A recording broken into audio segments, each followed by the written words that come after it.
Streaming live, just to let you know. Okay. Tom Hanks on Saturday Night Live the first time when he runs up and does the sound tech for the band. I can't remember what the band was. Check, check, check, check. Sibilance, sibilance, sibilance. Check, check, check, check. 1, 2, 3, check. Hopefully you both heard me. I can only be so obnoxious. I did. Let's see. Start streaming mode. Co-streaming on 2 different Twitch channels. You clicked the button on the mouse, but you'll need the whole damn thing.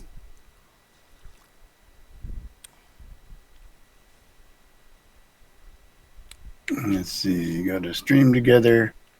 Okay. Start streaming together. Do I have to hit invite guests? I don't know what the hell I'm doing, and you know that. I'm trying to figure it out. Let's see. Cancel. It says start streaming together. Let's see. How do I do this?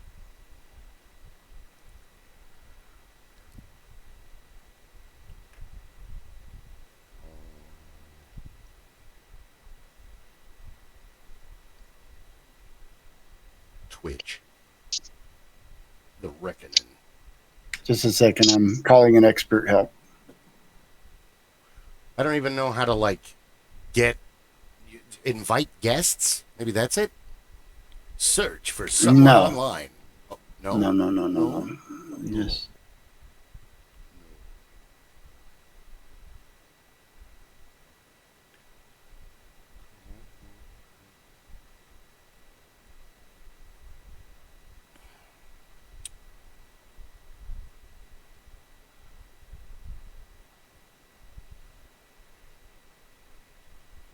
All right. Well, he's doing that since we're both live. Let's grab one from today.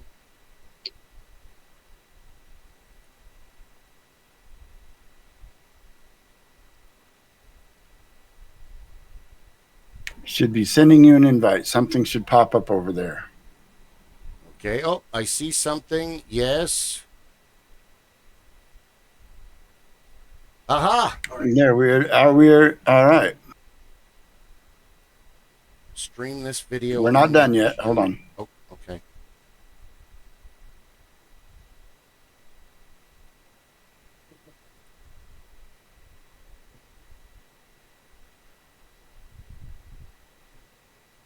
But wait, there's more.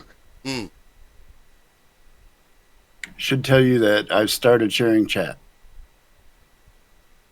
Hold on, I was looking for dad jokes. Ooh, it threw me back into the main. Wait, oh, shit. Stay in the current session. It's you and me. Share chat is on. I click that, right? Now it has you and me together. Do I hit chat to make it all happen? Yes. I'm gonna press it. It should already be shared. Let me test something. Test. Did you see? Check. Something should have popped up in your chat. No. Also, yes. Martin Cat said, "Hey" to me. Nice. Okay, cool. Then you saw it, and I saw yours. All right, we're good to go. Let me Nice. Dude, I love this. I totally need that. I only have 22 followers on Twitch. They don't love me here. They despise me. Oh, I think I closed it. Yeah, you cannot close it. Oh. Don't do that. Hey, expert help. All right, I guess Help us. I might have canceled it by closing the thing that I shouldn't have closed. But hold on. So can I? Nope, we're still together. Restart stream together. There we go. Go to Ship of Fools channel. Okay. Did that work again? Because I just want to. All right. Yeah. You'll have to go to the You don't have to look at it. You can minimize it, but it needs to be open. streamer dashboard and then stream together. I sent you an invite. You should accept it. And then you have to minimize that window that popped up without closing it. Minimize the window without closing it, even though that's okay. Minimize without closing. There. There should be shared chat, and then minimize the window, and we should be good to go. Here, let me. I think that worked because it says, oh. Okay, got it. Yay! I see her. Oh, man, right on. Science! As a known scientist, I would be pretty surprised that a girl would blindingly me with science. Science! Yes, and it's showing you the same follower count that I'm getting. Cool! This is the most followers I have ever had. Huzzah to the victors! Thank you, everyone. Thank you for coming. Thank you for being here. I really appreciate it. I mean, obviously, one of them's me, but thank you. Huzzah. And we're waiting for the blacksmith. I scared somebody away. Sorry. Oh, hold on. Oh, the blacksmith will not be attending the, well, I'll wait till Clay gets his ears on there. Unfortunately, Blacksmith Rob is not feeling very well all day, and he will not be attending the podcast to help. He won't be here on the council tonight. He's going to tap out. He's not feeling well. Chris is preparing for what used to be called Cactus Comic-Con, which became Phoenix Comic-Con, which is now called Fan Fusion, because it's really more cosplay than comic books. So, did you want to do the intro, or shall I? It's up to you.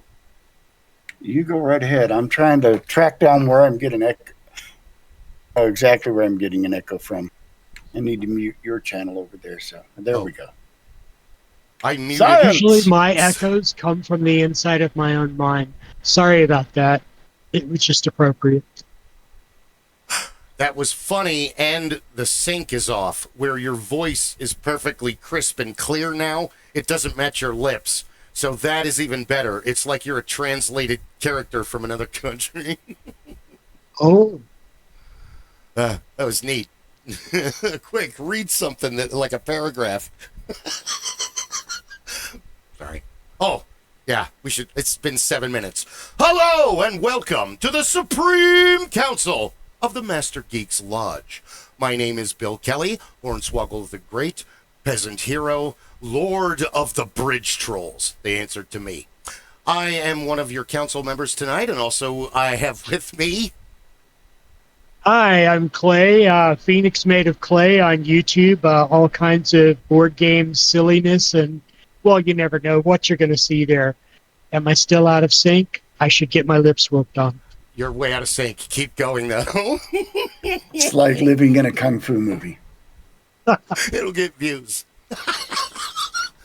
And I am Rob Marsden, Jingo the Fool, Game Master at the Ship of Fools, Game Master at Large. You never know where I'm going to be popping up.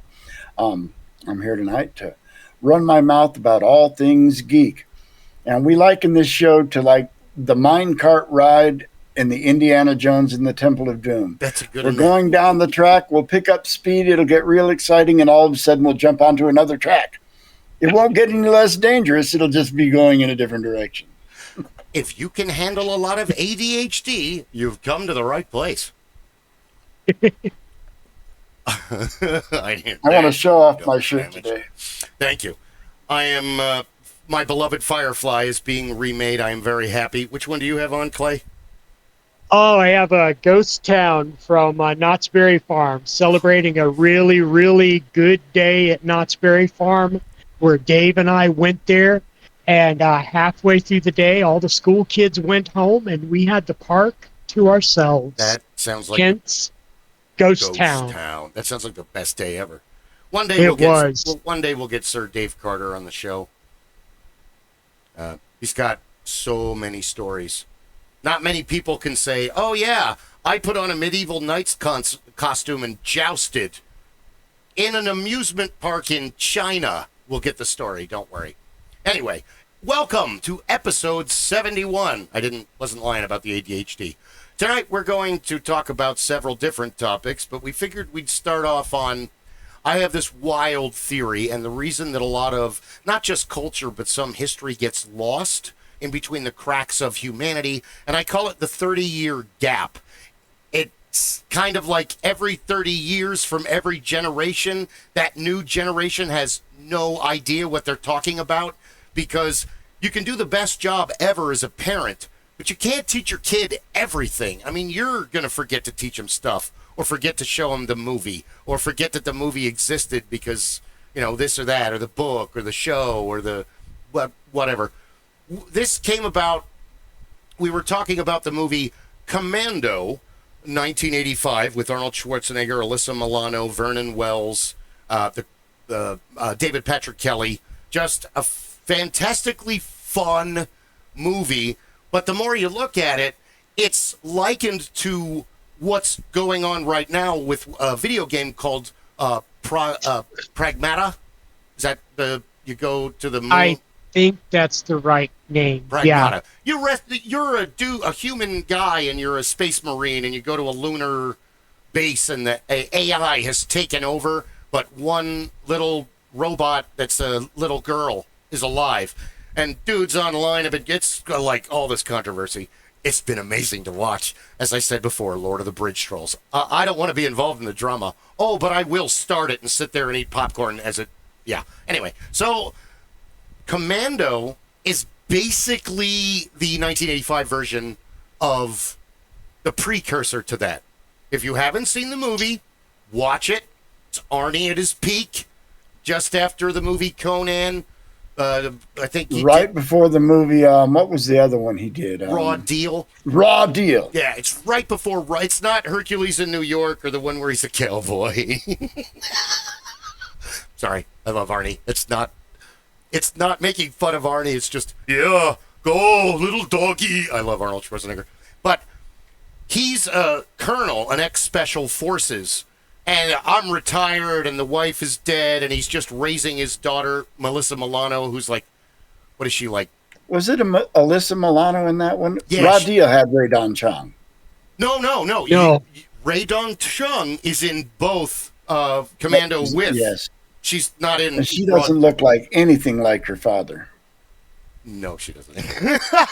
But it's Alyssa Milano. She looks like Especially her back mother. then. Yeah, she's like cute and like, you know, it was like 1985, so she's like 12 in this movie. So they want him to do bad covert, go to the country, kill the leader, kill the corporate guy. No, I've got my daughter. And so he won't do it. And they basically kidnap his daughter and attack his house and force him to do the bad deed. And he's on the plane. Well, I don't want to give total spoilers away. And basically, the movie is one of those modern Arthurian fantasies where I'm a noble knight and I have my small kingdom. Hey, we're a bunch of dicks. Noble knight, you should come with us and fuck some shit up. No, I don't want to do that. I want to be here with my daughter. Oh, that's too bad. We'll see you later. Have a nice day. Hey, where's my daughter? Well, we took her. And now you got to do what we say, or things could go bad. That never works out. No, it really doesn't. It always bad. It's like that plot is the same plot as Poison. Like using, you're gonna, this is a boomerang, and it's not gonna end well. You're gonna end up killing everybody you love in the whole village. He's gonna do what Arnold does in the movie, escape, chaperonage, and then go on a killing spree and kidnaps Ray Dong Chung, and then she helps him, which, if you think about it, in a sense, she's trauma bonded to Arnold Schwarzenegger because she watches him kill a bunch of people, and he's like, yeah, help me. Much like he does in The Running Man with Maria, oh God, she's so hot. What's her name? Conchita Alonso. Oh, her. He scares the crap out of her. He can kill her. She knows this. Help me. So what is she going to do? And then it turns into Stockholm Syndrome, like Ray Dong Chung. Next thing you know, new mommy at the end of the movie. Vernon Wells gets killed. Let off some steam, Bennett. One of the best death scenes in Arnold Schwarzenegger movies. He kills him with an exhaust pipe. I love Vernon Wells, whether he's in Road Warrior or the tiny cameo in Weird Science or Commando. I absolutely love it. Clay and I were talking about Lethal Weapon. They're making another Lethal Weapon, or they're talking about, and really this doesn't need to happen. Are they going to bring back Danny Glover and Mel Gibson? They're going to call it Rusty Weapon? You know, we were talking about it, and if you looked at that, if you weren't a Gen Xer and you saw that movie now as a 20-year-old, that movie would not have the same meaning because of the 30-year gap, well, 40-year gap in this, 41-year gap in this case, because like the scene when the dude is going to kill himself and Martin Riggs goes up and he handcuffs himself to the guy. You want to jump? Do you want to die? Do you really want to die? In the 80s, that was a badass scene, and he was a crazy, reckless, devil-may-care. He's such a badass. Now, it would be looked at by critics as, hey, that man really needed help. He was trying to get help, and you just terrorized him and made it, it made it worse, and now he's got PTSD. It would be overanalyzed. No more than Crocodile Dundee when he saves the jumper, when he walks around the building. You're almost done when he's trying to... Hey, Safi. When he's trying to get the guy off the ledge. And that kind of is the same with the Commando, where... Can't you just talk to everybody? Do you have to kill everybody to get your daughter back? Yes, he's Arnie. Yes, he does have to kill everybody to get his daughter back. It's in the script. It is. And people were, then that was his movie draw, watching Arnie go in and create mayhem. I mean, it was a long time before he did a comedy movie. The first one was Twins. Twins. And then he did Kindergarten Cop. And then he did True Lies. Well, before that, he does Junior, which... Okay, yeah. Junior is my favorite Arnold Schwarzenegger comedy. They're all funny. He's a good actor. But Junior is on another level. And the best is... Have you seen it? I was telling Clay... I have, but it's been a long time. Yeah, he said the same thing. He's like, oh, man, I don't remember. One of the scenes that sticks in me forever, and it always makes me laugh, is... Arnold Schwarzenegger is packing up his office. He's a professor at a college, at biology, and they do other biology-related, that's their field. And Danny DeVito is like, he's a pediatrician, isn't he? Because... I don't remember. Was he in Junior? Yeah, he's a pediatrician, and they're using an orangutan, they're using a great ape to test a chemical that keeps miscarriages from happening. That's the whole that's the main plot of the movie. And what happens in the movie, Emma Thompson is involved, but Arnold Schwarzenegger, he's very upset, and he's going to leave, and Danny DeVito they're partners. They've been partners for years, and you can't leave. We've got all this research. We're almost done. We're 3/4 of the way there. No, I have to go. And he says, what are your colleagues going to think if you ditch out now in the middle of the thing? And Arnold looks at him all angry and he goes, I'm sure they will find someone else to imitate over coffee in the lounge. which implies that is very self-aware. Yeah, which implies that he's walked in on that before. Oh, come on. He's easy to lampoon. Especially that character. He's stiff. He wears suits. He carries himself. He's like he is in Red Heat. That's a movie I've not seen. It's fun. It's like Dead Heat. Don't take it seriously. Don't think. Just laugh and enjoy. Like Three Amigos. Just enjoy Unless it. It's a documentary, I don't take it seriously anyways. It doesn't matter how serious it is. It's a movie. I agree with you 100%. Because this is one person's interpretation of the events. And then a producer got involved. And then an executive producer. And then Hollywood had something to say. And, oh, man. They ruin everything. But you're right. There are a lot of movies from 40 years ago that, you know, You would not be able just to. would not work today. Yeah. You couldn't make Blazing Saddles. People No. wouldn't understand it. Lethal Weapon is the most interesting one because you would have, why aren't they helping him? And then Clay and I were talking about his interaction with the psychologist on the police force, where they know he's a ticking time bomb. They know he's dangerous. He does the drug bust when you first meet him, and he's shooting people and begging a guy to shoot him in the face. Dude, and then later he flips Danny Glover over in the office, and nobody does anything because they're all afraid of him.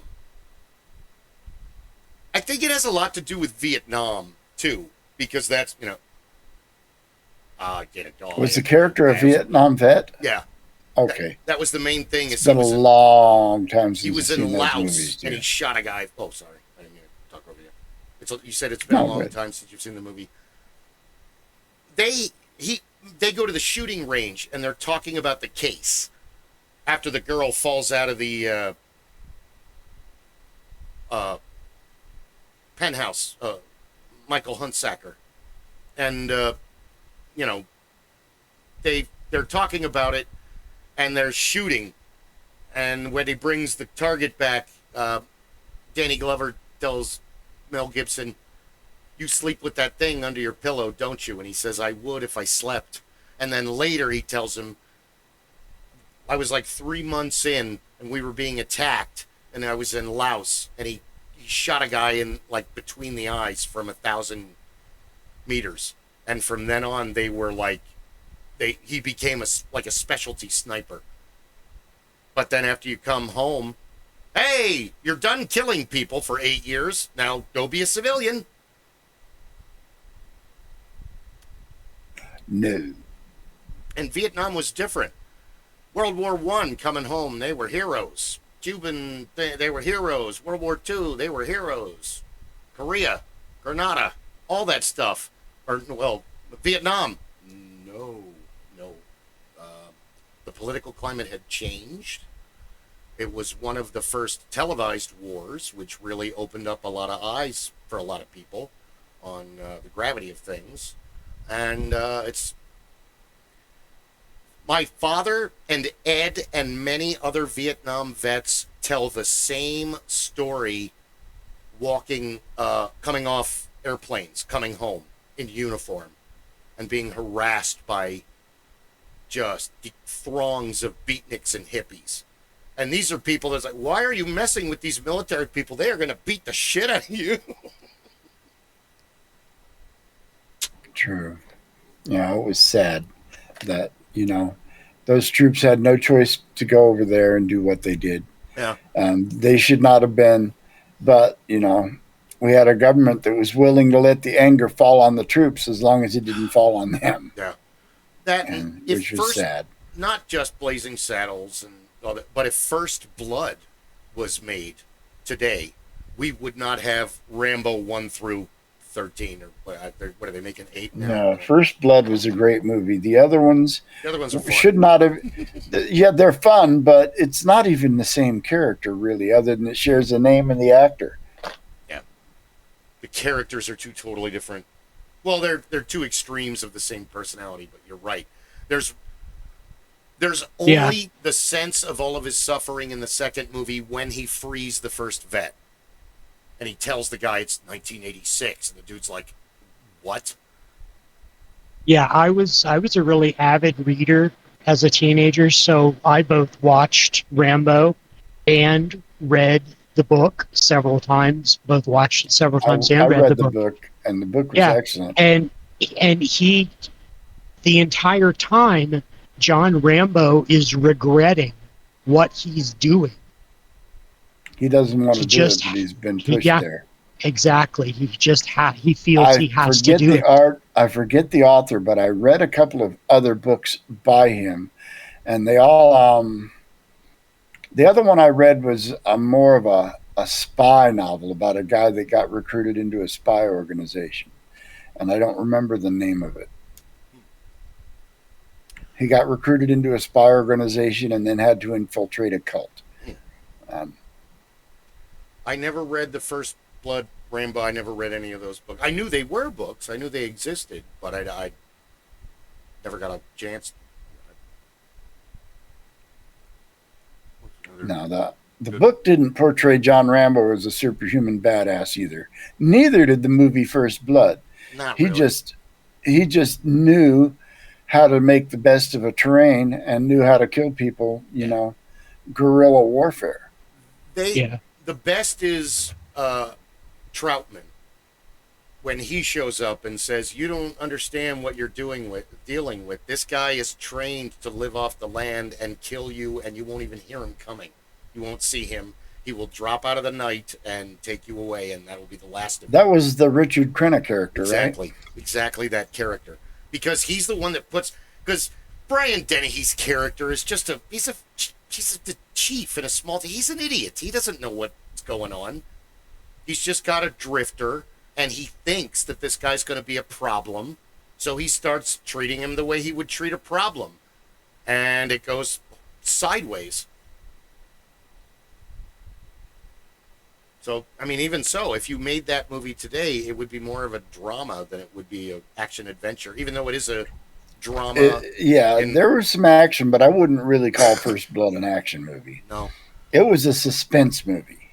that's much better. It had action, but the action wasn't the focus. It's a suspense like Apocalypse Now, Uncommon Valor, Hamburger Hill,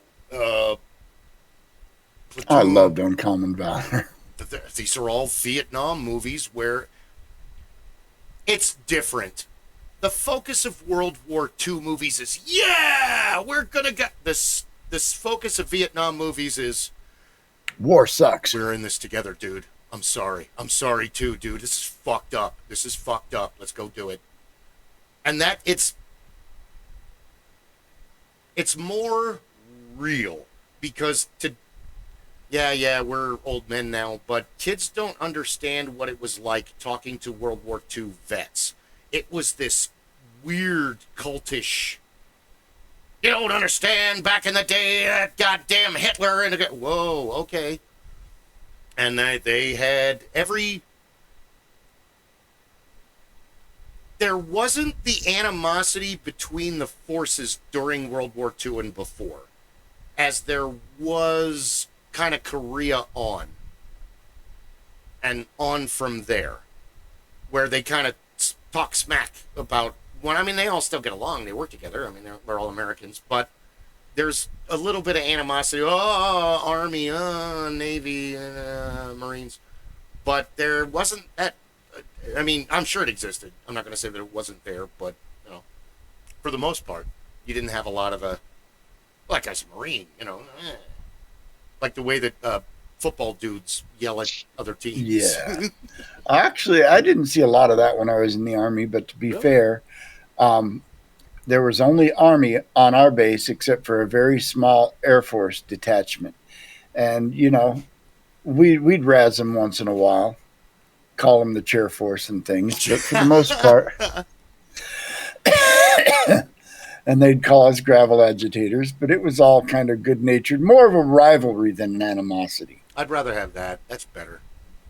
Where you still support one another, but you're kind of, when no one's watching.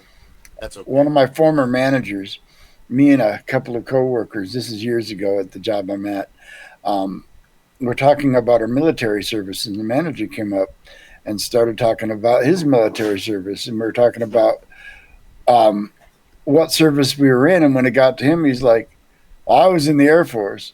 The Air Force? I thought you were in the military. Sorry. I have a lot of good friends that were in the Air Force. That's not... Sorry. I had an uncle in the Air Force, and, the Air Force... It has it. Everybody thinks that if you're in the Air Force, everything is about being in planes. No, the Air Force has soldiers as well. Who guards the Air Force bases? Air Force soldiers. Yeah. Hey, my next door neighbor Rick was in the Air Force, and he learned carpentry. And he worked for ASU for 35 years, 40 years, and made classrooms. Did very well for himself. Sounds like he was engineering corps. I think he was. I mean, because that's, if you can go into the service, my dad always said that. If you're going to go in or you have to go in, get something that you can use in the real world. My brother parachuted into Germany, secured a building, and then came home to Philadelphia and spent 2 years eating Snicker bars in your grandmother's basement. My dad joined the Army Air Corps at 16 under a fake name, and then 2 years later went AWOL and then joined under his real name, the Air Force, under his real name. Hey, yeah. So, Money from Uncle Sam. yeah. Yeah, well, he had to get off the farm. Got tired of picking that cotton. Well, Charles Bronson. Sure, I couldn't wait to join the Army. That was the first time in my life I had 3 meals a day, because he's like one of 15 kids, and they're like dirt poor when he was growing up. Like, wow, I never thought about it that way, but yeah, you would kind of jump into that to get away from the farm, or to, if you're starving. I'll join the Army, yeah, where do you want me to sign? Clothes and shoes and boots, you're going to be toothpaste? This is awesome. Oh, I got to live with you? Oh, okay. For how long? Oh, okay. No, it's definitely something I didn't want to do as a career. The Army taught me lots of things, mostly that I didn't want to do it the rest of my life. You said the same thing about working on historic cars. On cars in general. Yeah. I don't mind working on cars. I wouldn't want to do it for a living. No, I can see on that one, because if you screw it up for yourself, you go, oh, God, I'm an idiot. But if you screw it up for a customer, I'm terribly sorry that I'm an idiot. Well, yeah, most garages, they work on flat rate. So you got paid for that job. If it's not right, you get to fix it, and you've already been paid. Yeah, I get paid to be an idiot and then punished for free. Damn it.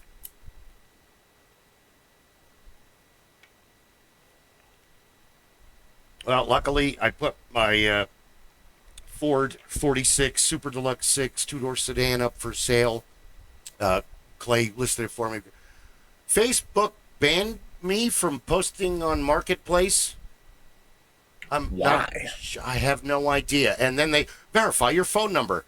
You mean the same one I've been using for 20 years now? Or however, since since the Book of Face was new?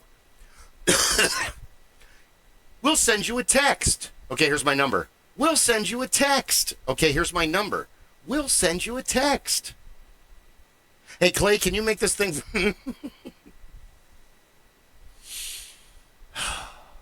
Technology. Gotta love it. What are you going to do? Oh, and then what were we talking about with Lethal Weapon 2? Were they just kind of like... By the third movie, how many psychological evals has that blonde doctor sent Riggs's boss? And the guy just, oh, okay, yeah, you're right. He's a danger to society. Here, take this case. Oh, my God, it's terrible. All the destruction he's caused. How much he's cost the city. Can you do something about these drug dealers? Thanks, Riggs. I don't know what to do, ma'am. Doctor? Didn't it seem like that? I mean... Manically Crazy was something Mel Gibson always did well. Oh, no, I've never touched his acting ability. But the reality of if that happened now, dude, he'd have been in this double straitjacket the first month if you pulled some of that shit. Yeah, no, a movie like that. In that movie, he was portrayed as a good guy. If they made that movie now, he would be the bad guy. It would be more like Training Day. Yeah, it would be. He'd be out there doing the thing, and there would be other... And the movie would be about another cop trying to bring him down and stop him from doing what he's doing. Yeah. And that would be the focus of the movie. Oh, my God, you're right. It would be Falling Down 2 with Michael Douglas, one of the greatest movies ever made. I thought... You forgot the briefcase! Mel Gibson, the individual aside, my favorite Mel Gibson movie is Payback. Yes. Yes. It's 40,000. Because that was, everybody's revenge fantasy, the just messed up shit he did. It's like, oh man, I could imagine doing that. Installing a roll cage and a 6-point harness in your car so that you can slam somebody else head on. I was going to compare it to most of the movies from then, but since we've jumped ahead, I would say Payback is like a bouncer type, bodyguard fantasy as much as Nobody is every dude fantasy or every ex-military dude fantasy. Your average dude isn't going to be able to wipe out 7 guys on a bus, but a highly trained special forces guy has a pretty good chance to do it, and that's a great fucking movie. And the second one, both of them are awesome. But you're right. They wouldn't look at Payback, they wouldn't look at Lethal Weapon in a positive light. He would be a dark villainous character instead of a... in Payback, he was a villainous character. He was a criminal that was screwed by other criminals and screwed them back. But he's torturing criminals, so the scale... Yeah, it's watching bad guys do bad things to each other. It's Grand Theft Auto, the movie. It's Grand Theft Auto and The Sopranos, the movie. And so you can root for him doing all those horrible things, and you can root for all the horrible things that happen to him because he's not a good person. Yeah. He's not. He's a scumbag. He's a scumbag that got screwed over and decided to get even. Payback. I swear the meeting in the room, in the writing meeting, one of these guys that made Payback was like, I just saw the movie Mitchell. Let's take that movie and we'll make him an ex-hitman. And because in Mitchell, he keeps busting his girlfriend for smoking marijuana because he's a cop and she keeps lighting a joint in front of him because she's mental or whatever. He's busted you once. You don't think he's going to do it again? But in Payback, she does heroin. I named the dog Porter. But that Payback is a really, really good Mel Gibson. Whoops, wrong Mel. We love them both equally for two different... Well, one of the greatest things ever to come out of a Lethal Weapon movie was the Mel Gibson unauthorized video diary behind the scenes of Lethal Weapon 1 and 2. Falling down to the sudden stop will kill you. Well done. Just real quick, for those of you watching in my channel, you notice that you're also watching on Hornswoggle Great's channel. That's Bill right up there. Please give him a follow. He's the other half of this channel. And Clay. Let's lift him up. And Clay. Clay doesn't have a channel, but we're working on that. We're working on that. Yeah, we'll get that done. Oh. The sudden stop. That was funny. Now I forgot my train of thought has been derailed. It happens so much. Don't worry, I'll find it again in a minute when we're talking about something completely different, because that's how the brain works. It does. But what the hell were we just talking about? We were talking about Mel Gibson movies. Mel Gibson, the unauthorized video diary where he makes like a VHS movie about making the movie. It's my favorite part is he keeps throwing a mannequin dressed like him down flights of stairs. And then he'll stand up and dust it. Oh my God, I hope nobody saw that. And then he'll keep walking. And he does that like a bunch of times in the video. It's pretty funny. Or he's going to look for Danny Glover and he can't find Danny Glover. And then he finally goes in Danny Glover's trailer, but they cut to a fancy restaurant in Beverly Hills. And it's Mel Gibson walking around going, Danny! Danny! And everybody's like, oh my God, it's Mel Gibson. Or, it's really funny. It's just like goofy. He's making fun of Richard Donner, who directed the movies, and he fathered half the cast. And see, that was back in the 80s when you could come out with a movie that had a decent premise and get at least two more movies out of that premise. Because the same thing with Die Hard.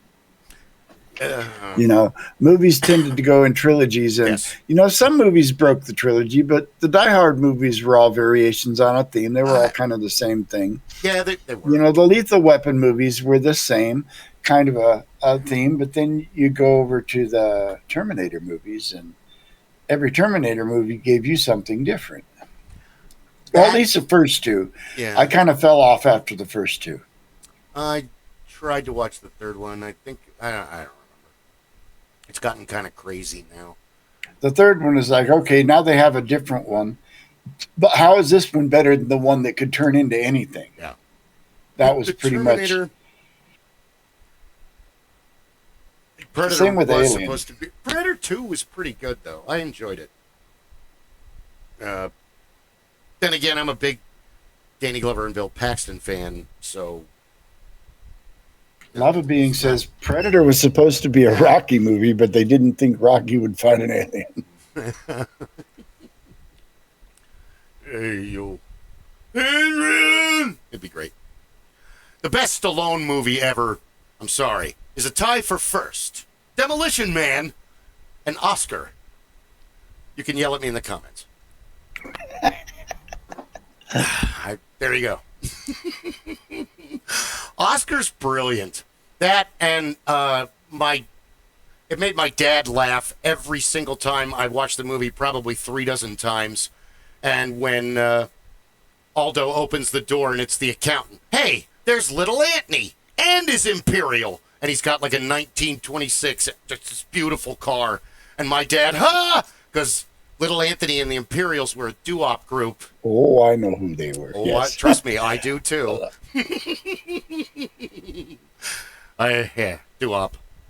I knew about the Mills Brothers and the Platters and the Drifters and the Coasters. That's what I grew up on.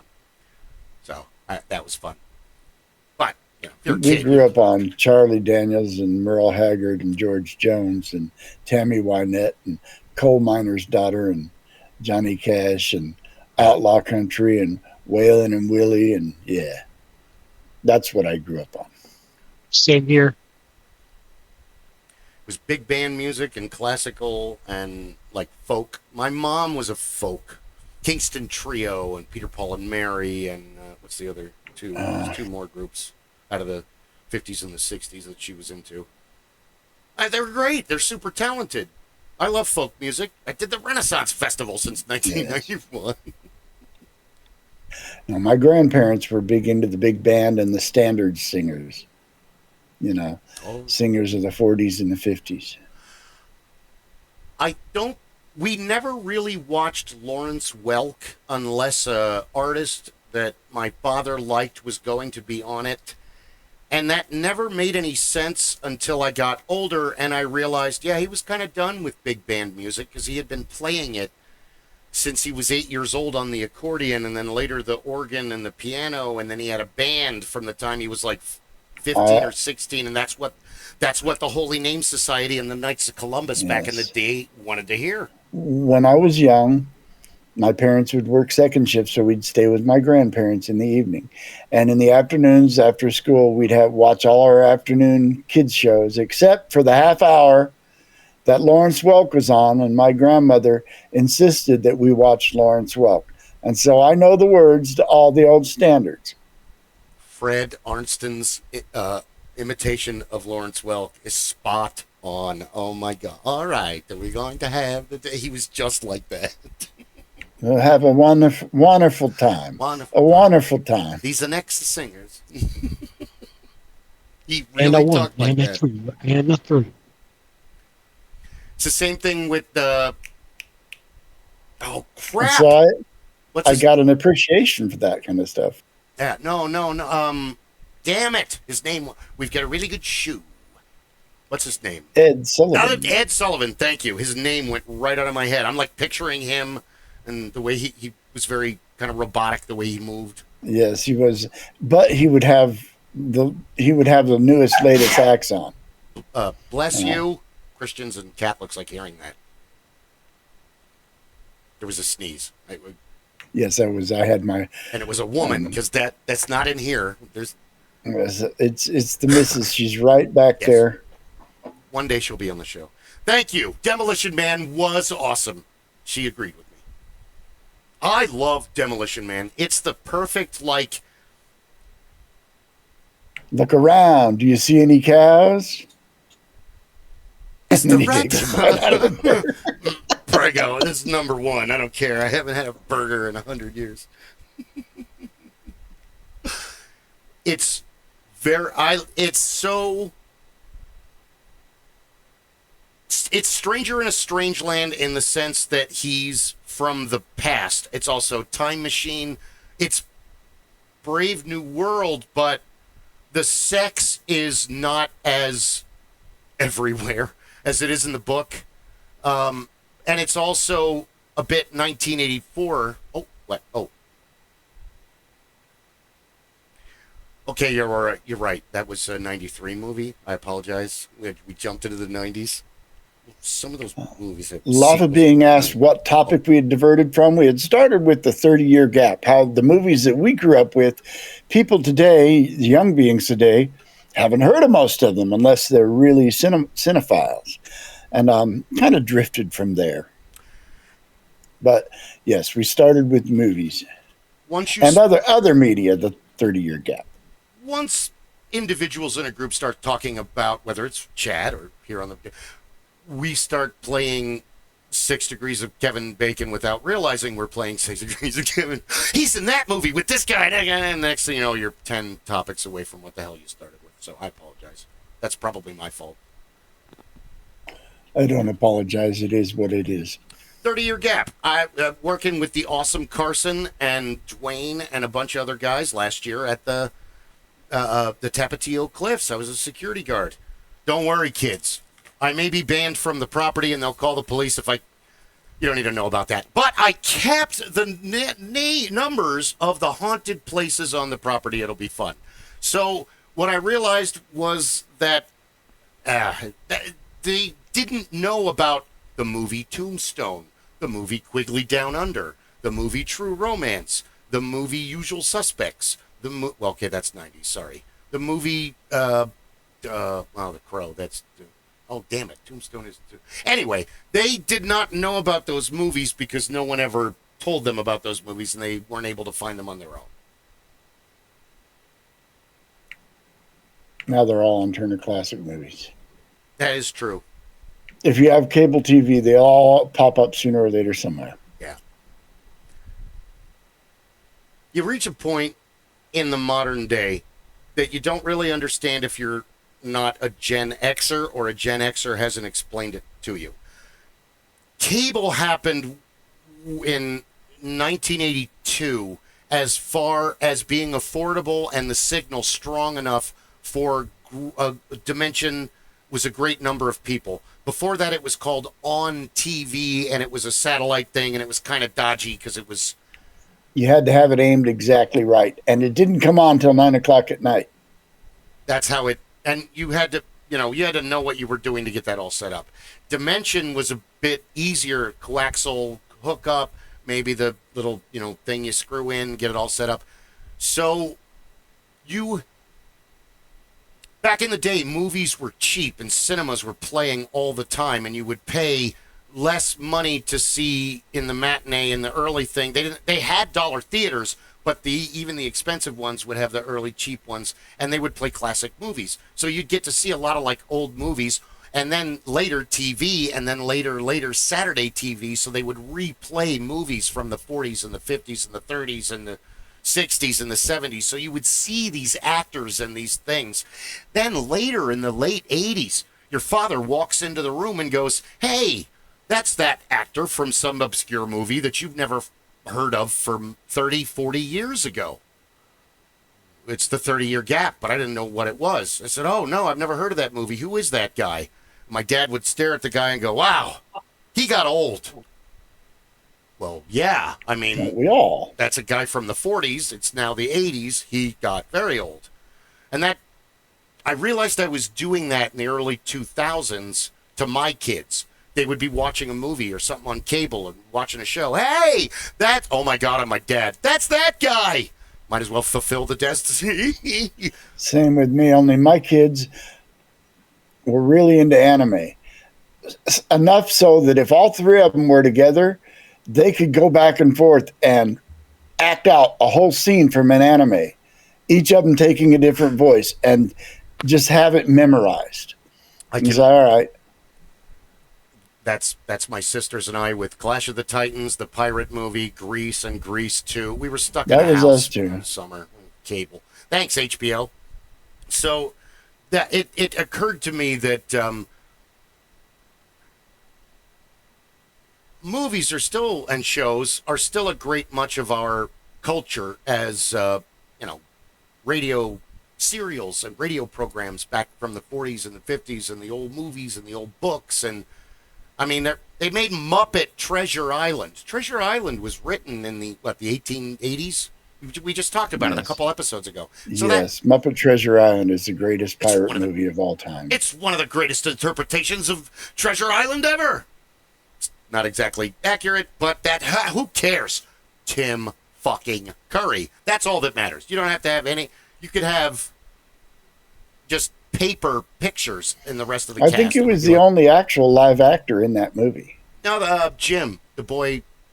Oh, that's right. The kid is and really that should have been Robin, Kermit's nephew. Come on. It should have been. Well, Sam the Eagle is going to play Dr. Livesley. He's the Kermit, does this musical have any redeeming value? Sam sucks. He's so lawful. Anyway, so there is Val Kilmer is dead, but people remember artists for the end of their work, and nobody appreciates the kids of they can't appreciate Real Genius and Top Secret and movies like that because, well, that was culture 40 years ago. They don't understand why Animal House or Revenge of the Nerds is funny either, or Midnight Madness, or God, we could be here all day doing this. Yeah, Animal House is one of those, slice of life movies. It was for its time. Like Porky's. Yeah, well, Porky's. No one's going to understand whether they call her Lassie. Love Kim Cattrall. And that's why Better Off Dead was funny with his boss, Meyer. Got you figured for an idiot. Thank you. Because unless you've seen Porky's, who he is culture for the rest of the... To go back to the original topic, to segue and loop around, having Porky in Better Off Dead kept that character alive in the zeitgeist to an extreme, and it also showed that the characters, where's the beef, and I've fallen and I can't get up. The taglines, the catchphrases could keep on going. If they did Lethal Weapon now, they would have to do completely different characters, and Murtaugh and Riggs and the psychologist and other characters should appear the way the original cast of the Brady Bunch appeared in the Brady Bunch movies in the mid-90s, if that makes sense, the early 90s. Because they were all there, the ones that are alive, but they were not who they were. They were other characters in the film. So you think they should all play walk-on roles in the movie? Yes. For example, there is a part where Peter's character is getting harassed by a bully, and another older person speaks up, and it's the guy who played Peter. Oh, God, I can't remember. The original Peter. Yeah, the Brady Bunch movie, of all of the remakes, the Brady Bunch movie was actually a brilliant comedy. Home run. It was a huge satire, a huge send-up of the Brady Bunch, even to the point where it wasn't one of the... I think it was Marcia. Marcia invited her friend over to stay the night, and her friend was... into Marcia, and Marcia was totally oblivious. Yeah, because, Porky still holds up. Yes, it does. Thank you very much. I'm glad you agree. Thank you. You try to go back and you watch the old movie, you're like The Golden Child.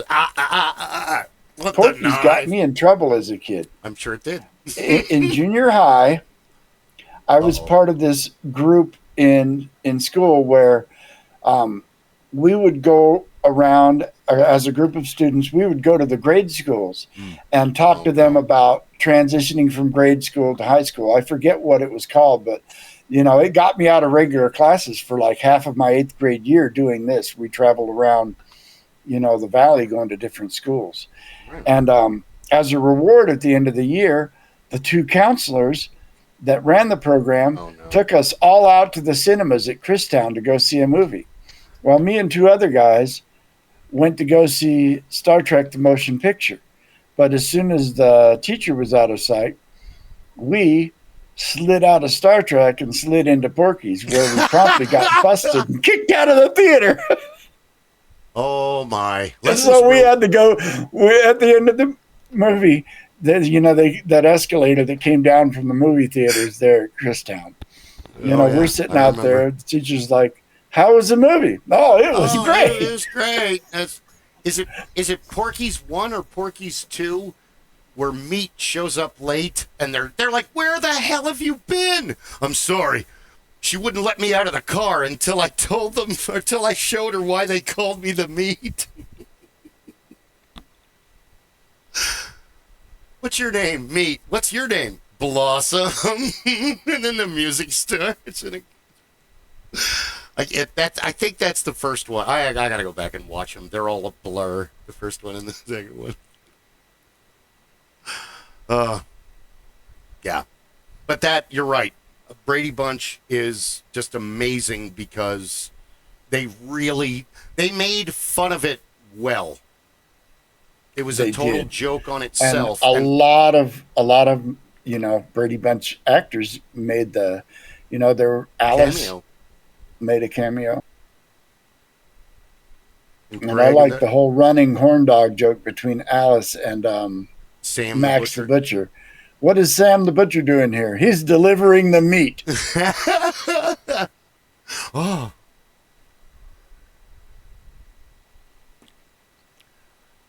Now I think that if they could grab a show from the early 80s, probably Facts of Life or Different Strokes, or Alice, maybe. One Day at a Time. Valerie Bertinelli and Mackenzie Phillips and Snyder. What the hell, the actor? He was in that and like 2 other movies. Pat something. He was great. He looked like a maintenance guy. He looked like a handyman. He's like, what's his name? I think it's Fred Miller, the guy that's in Aliens. They put the gremlins in the one. He was in like 100 movies, and he was great. He was a great, like, everyday working man character. Or even Too Close for Comfort with Ted. I'm a big Ted Knight fan. I love Ted Knight as a villain in Caddyshack. I love the fact that Ted Knight was a lot of the voices in the 1966 animated Justice League Super Friends. Meanwhile, at the Hall of Justice, holy crap, that's Judge Smalls. That's Ted Baxter from the Mary Tyler Moore Show. Yeah, he's great. He's a great actor. He never gets enough credit. Talk about a show that had an all-star cast. Oh my God. Yeah. Had Ed Asner, Mary Tyler Moore. Ted Knight, Mary Tyler Moore. Wasn't Betty White on the show for a while? I think so. Didn't Dick Van Dyke do a season or 2 on that? Or am I thinking? I don't know if he did. No, Dick Van Dyke, Mary Tyler Moore was his wife on his show. Sorry? She was Laura Petrie. Oops. I'm not That's perfect. I don't one of my favorite sitcoms of all time. I could go on about sitcoms the way you do about movies. Yeah. No, they're good. I mean, even in mid-80s, Moonlighting, and these were all good shows that you just don't watch anymore. I got to sit down. I got all the seasons of The Greatest American Hero. And if you've never seen that, I still don't understand why that's not a movie now. A high school teacher gets lost in the desert, and an alien spacecraft gives him a super suit, and on his way back, he loses the directions on how to lose it in the deep desert. That's what the show's about. And so, yeah, he's like Superman that doesn't know how to fly until some kid says, no, you got to do it like this. Yeah, or he usually figures it out by accident or by destroy. With CGI, why isn't that a show? That would be amazing with a green screen, especially. I've heard rumors that they were talking about rebooting it. I remember one episode, he figured out that he can see through objects. So Bill, the cop, who kind of becomes his best friend and super hot. Wasn't that Robert Culp? Yes, it was. Who is another amazing. I love him in Turk 182. He's one of the best bad guys that becomes a good guy by the end of the movie. He got his start on I Spy with Bill Cosby, didn't Yes. He's been in a bunch of stuff. And I think that was the first sitcom, first TV show that had a black actor in the lead role. I think so. I Spy back in the late 60s. Yeah, he played a professional. For the longest time, Bill Cosby was a hero. We don't talk about him. Yes, he was a tennis professional that was actually a spy, and Robert Culp was his handler. Robert Culp's always best written in a character that slowly gets angrier and angrier and then loses his mind, like in Turk 182. Where he's just screaming by the end of the thing, ah! Go get that kid before he gets killed.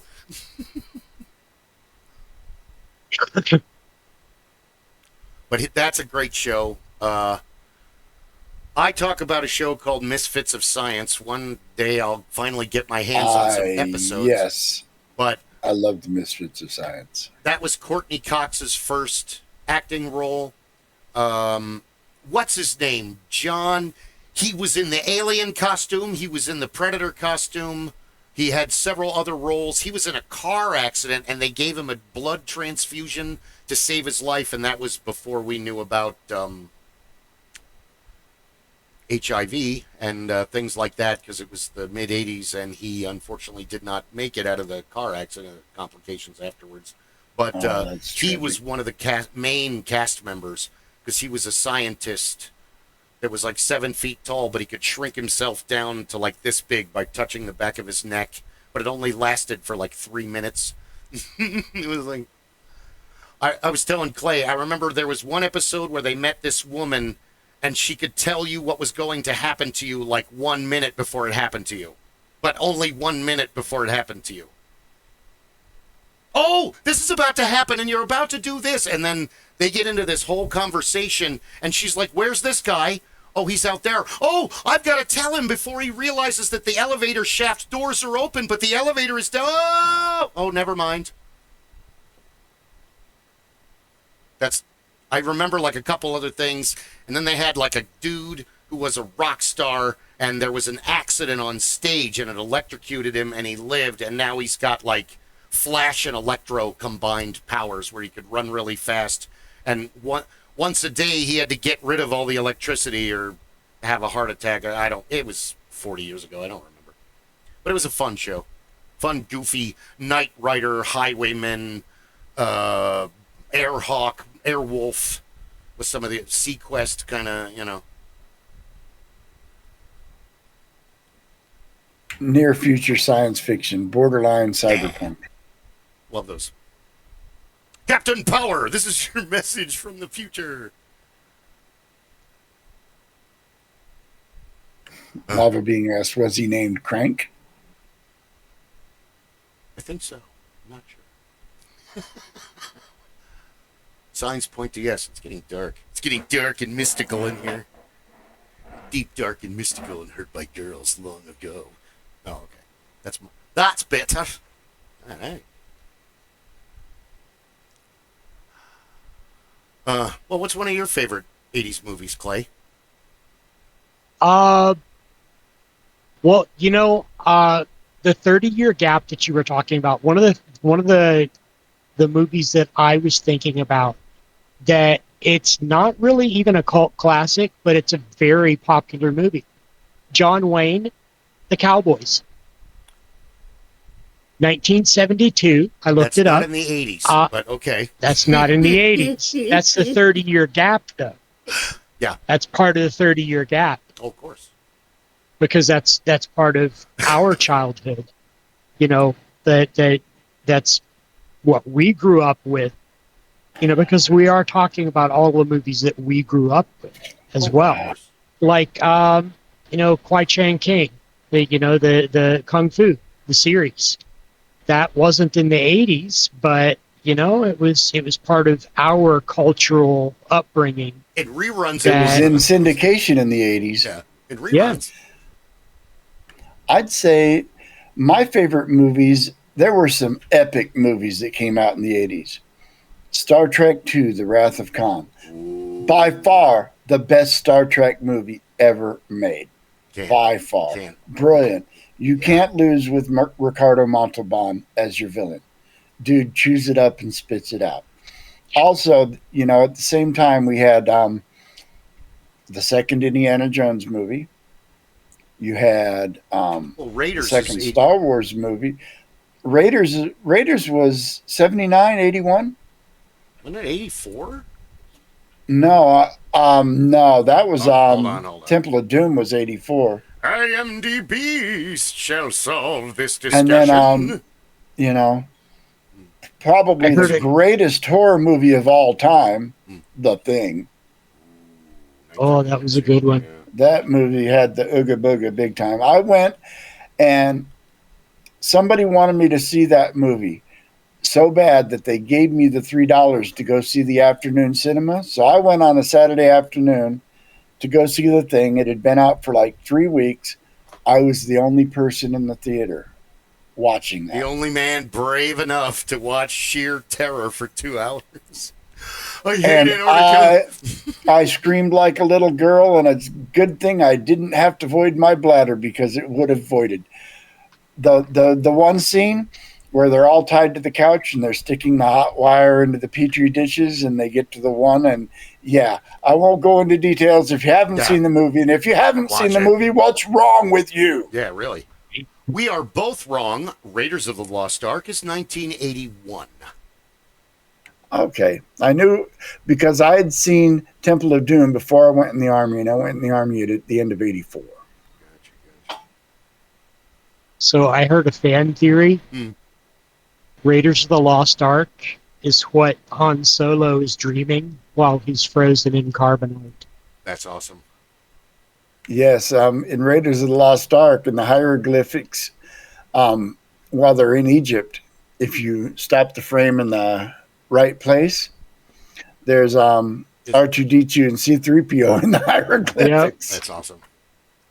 Well, a long time ago, far, far away. So does that mean in Demolition Man, Sly is dreaming of Rocky and Rambo and Lords of Flatbush? Because it's a draft. Seriously, that's like the first 5 minutes of the movie. I can't sit there, it's a draft. Because he wants to sit next to the one girl. Lava Being mentions Nothing But Trouble. We went and saw that in the theater. That was a weird That movie. is a weird Mr. movie. Bone Stripper. He's the Reeve. That was a fun movie. It's John Candy and Dan Aykroyd and Chevy Chase, but Chevy Chase's best movie is Fletch. I mean, Funny Fletch Farm's was pretty great. good. Huh? Fletch was pretty good. Modern Problems is funny. Three Amigos is amazing. Funny Farm. I'm particularly fond of the first two Vacation movies. I'm fond of Beverly D'Angelo, so yes, please, more Bev. Well, I mean, what is it? Him and Goldie. They're in the one with Charles Grodin. They made like 3. They kept pairing. They're a good pair if you think about it. He's really tall. He's dark. She's tiny and blonde and funny, and she plays the Bimbette very well, even though Goldie is no moron. I love Protocol, even though it's a goofy, stupid movie, but it's Goldie in various outfits, like going overboard. Or Overboard. Yeah, Overboard was an awesome movie. Yeah, it was. Her in a bikini for 2 hours. Anyway, that's not important right now. Right now we're talking about Chevy Chase.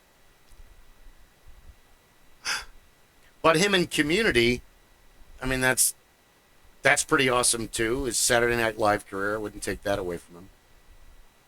But Caddyshack, Ty Webb was awesome. What's the secret? Bionic sounds. And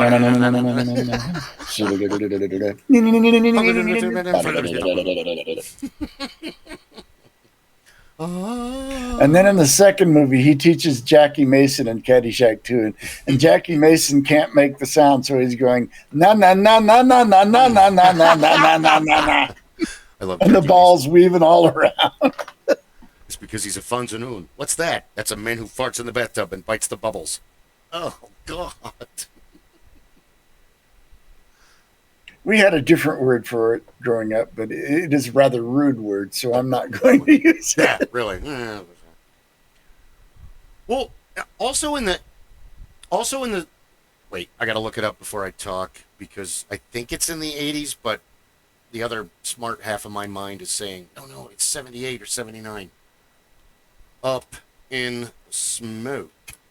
Because I think it was 79. whole new 78. A whole new breed of movie, the stoner movie, really starts with Cheech and Chong, and they don't start out to be like Cheech, like they were talking about in their being interviewed. We didn't start out to be the drug comedians. That's just everybody laughed more at those jokes. So, okay, we'll play these characters. We're the drug comedians. Yay! Let's roll some joints. So, Up in Smoke and Nice Dreams and. Next movie. Next movie, things are tough Next all movie, over. Nice Dreams was the third one. And next movie was where they first introduced Pee Wee Herman's character. And then he met his end in Nice Dreams. Yeah. Yeah. Don't they Things bring are him? tough all over. That was the one where they played dual roles, where they played the two idiots that got hired to drive the car cross country. Yeah. And they also played the two Arab guys that hired them. Yeah. And then Cheech also plays his cousin Red. Well, Yes. holy Herpes. shit! You've been My talking- brother has herpes. Herpes. You've been hanging around Cheech? Yeah, man. I was hanging around. He's still wearing them little hats. Yeah, man. He's got one of those hats. Great movies. Oh, that was part of the culture. It was part of the time. It was, just. It wasn't so like greasers and gang related. Up in Smoke showed you that just normal people smoke marijuana. That you don't have to be this amazing criminal. These are just two losers who want to make a band. That's a story all over America and the world. My mother's talking to me and trying to tell me how to live. Earache my eye. One of the greatest songs ever. You know they actually released it as a single. To my MP3 player. Yeah. I liked it. One of the best movies. Jack Black has kind of picked up that gauntlet a little bit.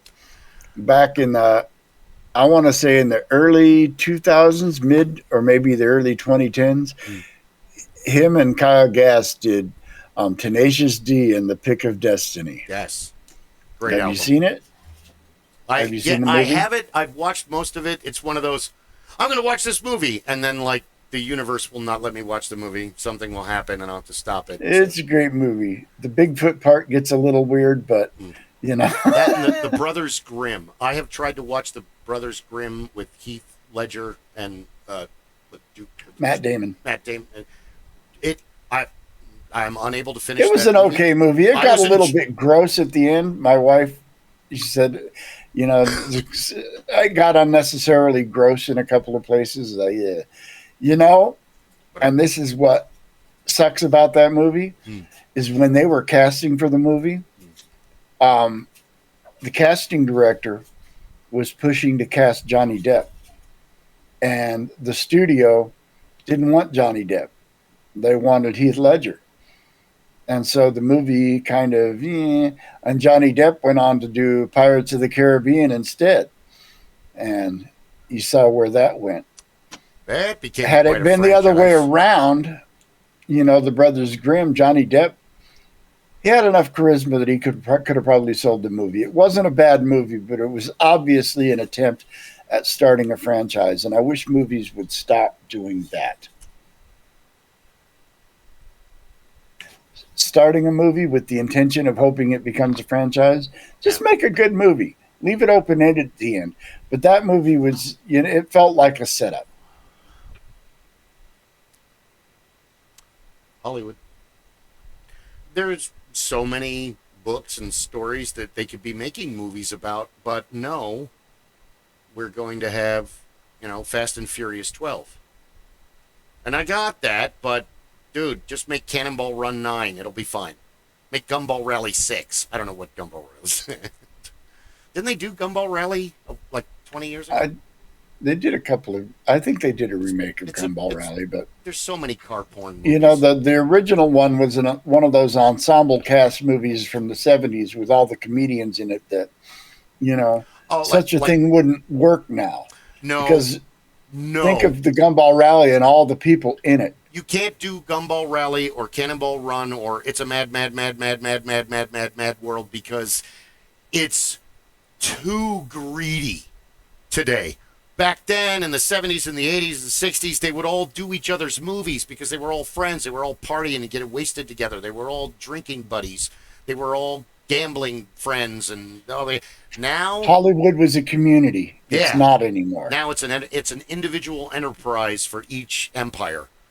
I think there are some actors that could probably pull something like that together. Jack Black is one of those kind of people that everybody knows him and everybody likes him. If he wanted to put together an ensemble comedy movie, he could probably get a lot of people to sign on to it. But I think that Yellowbeard was probably the last movie in that vein that we really got. Oh, man, you just made me terribly sad. You are right, because Graham Chapman, Marty Feldman, John Cleese, Terry Gilliam, Eric Idle, David Bowie. I was going to say David Bowie. Okay, sorry. And Cheech and Chong. And Cheech and Chong. Cheech and Chong and the fantastically talented Peter Boyle. Captain Moon. What a great film. Because Yellowbeard is basically like Treasure Island on acid. It is. Instead of Long John Silver's, he's Yellowbeard. He's this bizarre, like, superhuman character. There's John Cleese's Blind Pew. That's literally a character from... Why didn't they get sued for that? And, of course, we're going to get gross here, but I don't care. Madeline Kahn. Well, you've got all my attention right there. When we was having the cuddle. You mean when I was raping you? Not that I want to make rape jokes. That's not something to make jokes about, but yes. I love her. We want Dan. Yeah, Dan.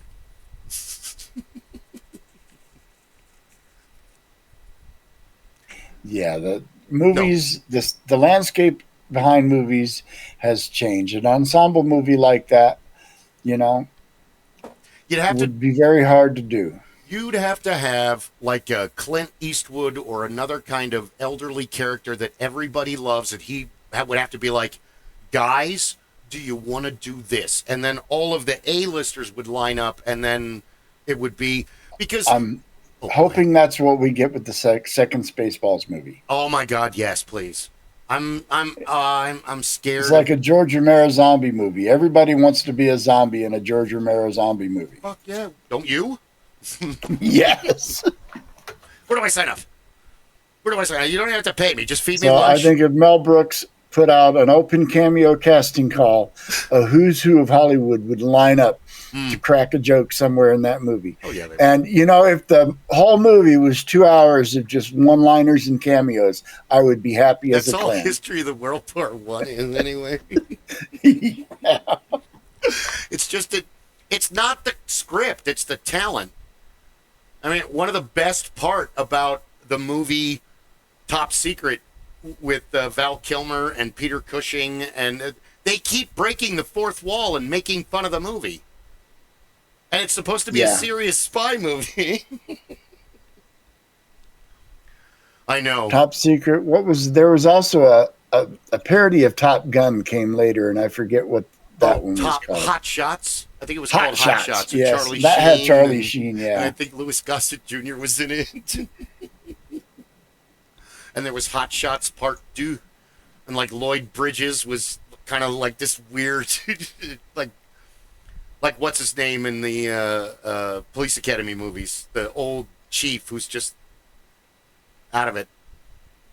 Or Bill, what's his name in Major Payne? Sir, I'm reporting for duty. Oh, you're in charge of the Green Boys. When they stand in front of bushes, I can't see them. I love that movie. But that's not the 80s. Time Rider. Space Raiders. I don't know that movie. Came out in the 80s. Time Riders. It must have come out somewhere between 85 and 87 because I don't know the name of either of those movies. I've never heard of either one. Time Rider came out about the same time as Pale Rider with Clint Eastwood, and I saw that. Was a little in the theaters in Germany. Time Rider is this chrono experimental motorcycle that it's basically a ripoff of Back to the Future, only it's before Back to the Future, and it's not a comedy adventure. This dude takes a motorcycle and gets stuck in like the 1880s. And the cowboys, they want his motorcycle because what the hell is that, Nice. Speaking of 80s, Back to the Future was such an awesome movie at the time. And at the time I was in Germany, our base had a single screen movie theater. A movie would come, it would be there for 3 days, and it would move on. And if we happened to be in the field at the time the movie came through, you just didn't get to see it. Maybe you didn't even hear about it. SOL. Well, we were in base when Back to the Future came. So we didn't know anything about it. We went and we watched the movie. It blew me away so much that after the matinee, I went out and got back in line and watched the movie again. And then when it was over, I went out and got back in line and watched it a third time. I watched that movie 3 times in a row because, it was the only way you were going to see it. And it was amazing. It was an amazing film. So well done. Zemeckis is a great director. Frighteners, Back to the Future, Who Framed Roger Rabbit, Forrest Gump. The list goes on and on and on. Frighteners is probably my favorite movie of his. I've heard a rumor that they want to reboot the Back to the Future franchise, and they were going to cast Tom Holland in the Marty McFly role, and I forget the actress was going to take over the Doc Brown role. But when somebody asked Tom Holland, he's like, "No, that movie is perfect. Remaking it would be a waste of time," or something to that effect. Yeah, it's Princess Bride. It's Lava Being says Frighteners was Peter Jackson. Crap! Oh my God, you're right. He was. I thought it was Zemeckis. I'm sorry. I apologize. It's still a great film, even though I'm wrong. I'm wrong a lot. You can review the tapes in the episodes. That's okay. Clay and I were having a discussion, and I got Heinlein and Dick confused. I got some Dick in my Heinlein and Heinlein in my Dick. I'm getting old. 2 of my favorite sci-fi authors. It's probably Peter. Is it Peter Jackson? He's probably right. Yeah, that's who he says. It was Peter Jackson. I'm not saying he's wrong. I'm just going, I thought it was Zemeckis? You can't be putting the Frighteners into people.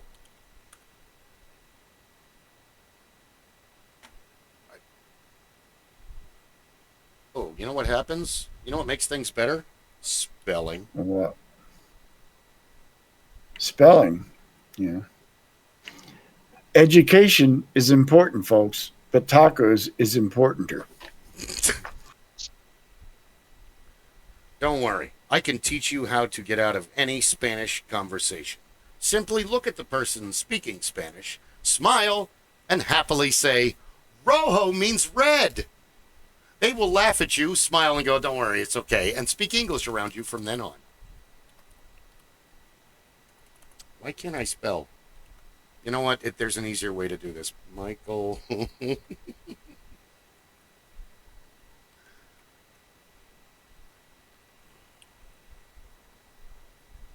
It's If probably you thought Peter you were Jackson. watching a professional podcast, Boy, are you were Boy, are wrong. you in for a surprise.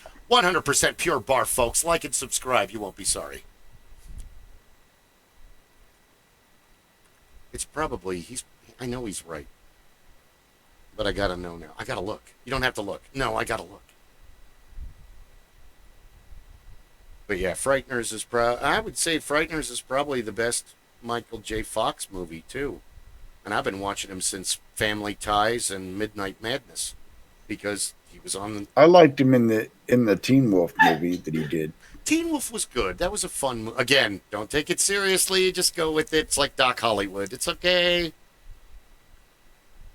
Wasn't it 96? Doc Hollywood, you mean Cars? You said it first. Same movie. Same fucking movie.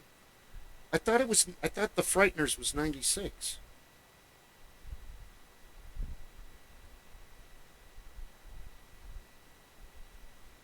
Stuart Little. Is it Frighteners or The Frighteners? Oh, it is 96. We're going to reveal him being right and me being wrong. He is correct. I am totally wrong. Well done. Peter Jackson. Lava Being, you are correct. 10 points to Gryffindor. The council has spoken. 10 points. Gryffindor! That guy's got a great voice that does the hat. They're redoing the Harry Potter movies as a show instead of movies. Care. And I think that's better. I'm indifferent. I like the originals. And she has a motivation for why she wants to redo the movies as a TV show. Don't worry. Politics and religion can ruin any subject. Just add them. Oh, no.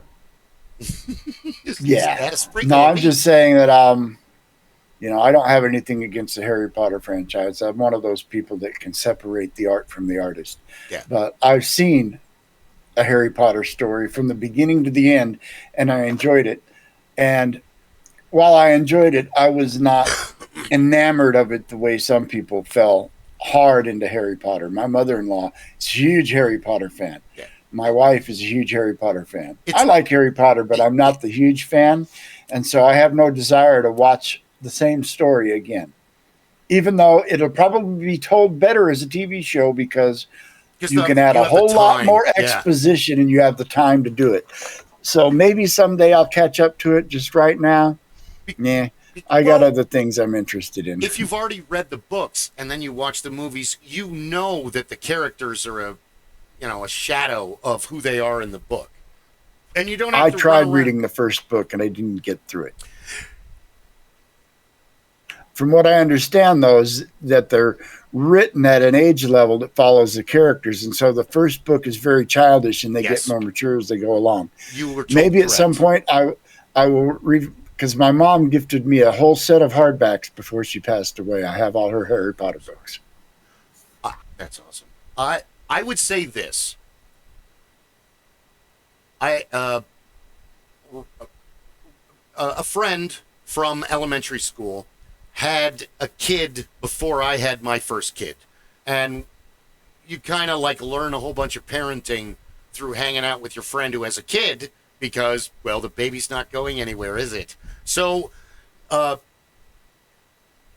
when his son got older and then later I had a daughter, it was him that would... By about the time the second book came out, he was telling me about the first book. I know we've talked about this before. Sorry if you've heard this already and blah, blah, blah. It's just me babbling again. But it wasn't until the later books when my Paul and Kathy included, holy shit, it wasn't until my adult friends without children, who were all excited about the Harry Potter book, did my ex-wife crack one open. And it was Ray, the first one with he was the one who said that, and then other adults agreed that, yeah, the first one's kind of written for an 11-year-old, but as the book progresses, his situation becomes real adult real fast, and that kind of carries on through the rest of the books, where they're, like you said, it progresses as time goes on. You've read them, haven't you, Clay? Oh, yeah. No, I thought you said that. So, like you said, you might give them another try one day. I hope you do, but... I will. I will. Oh, Someday. I can remember Order of the Phoenix is about to come out. Oh, okay. When does it come out? It comes out on this night. Now, Christine being a super introvert and me being an extrovert, I will go stand in line with 500 people in robes carrying wands at midnight, waiting for the books to be pulled out of the boxes and put on shelves. So in that at the time, go ahead. I'm sorry. No, go ahead. Say at the time, at that movie, I remember when that book came out, because at the time I was working for KEZ, local radio station, and one of my fellow DJs also did book promotions as a side gig. And she, was the promoter at one of these book premieres and was all excited about it. And, I guess it was each book premiere was a big production thing. Yeah. Well, the Harry Potter series and the Song of Ice and Fire, because that was... I've read all of those. Well, I knew I was going to... You have read those? I have. I've got... Clay, did you read any of them?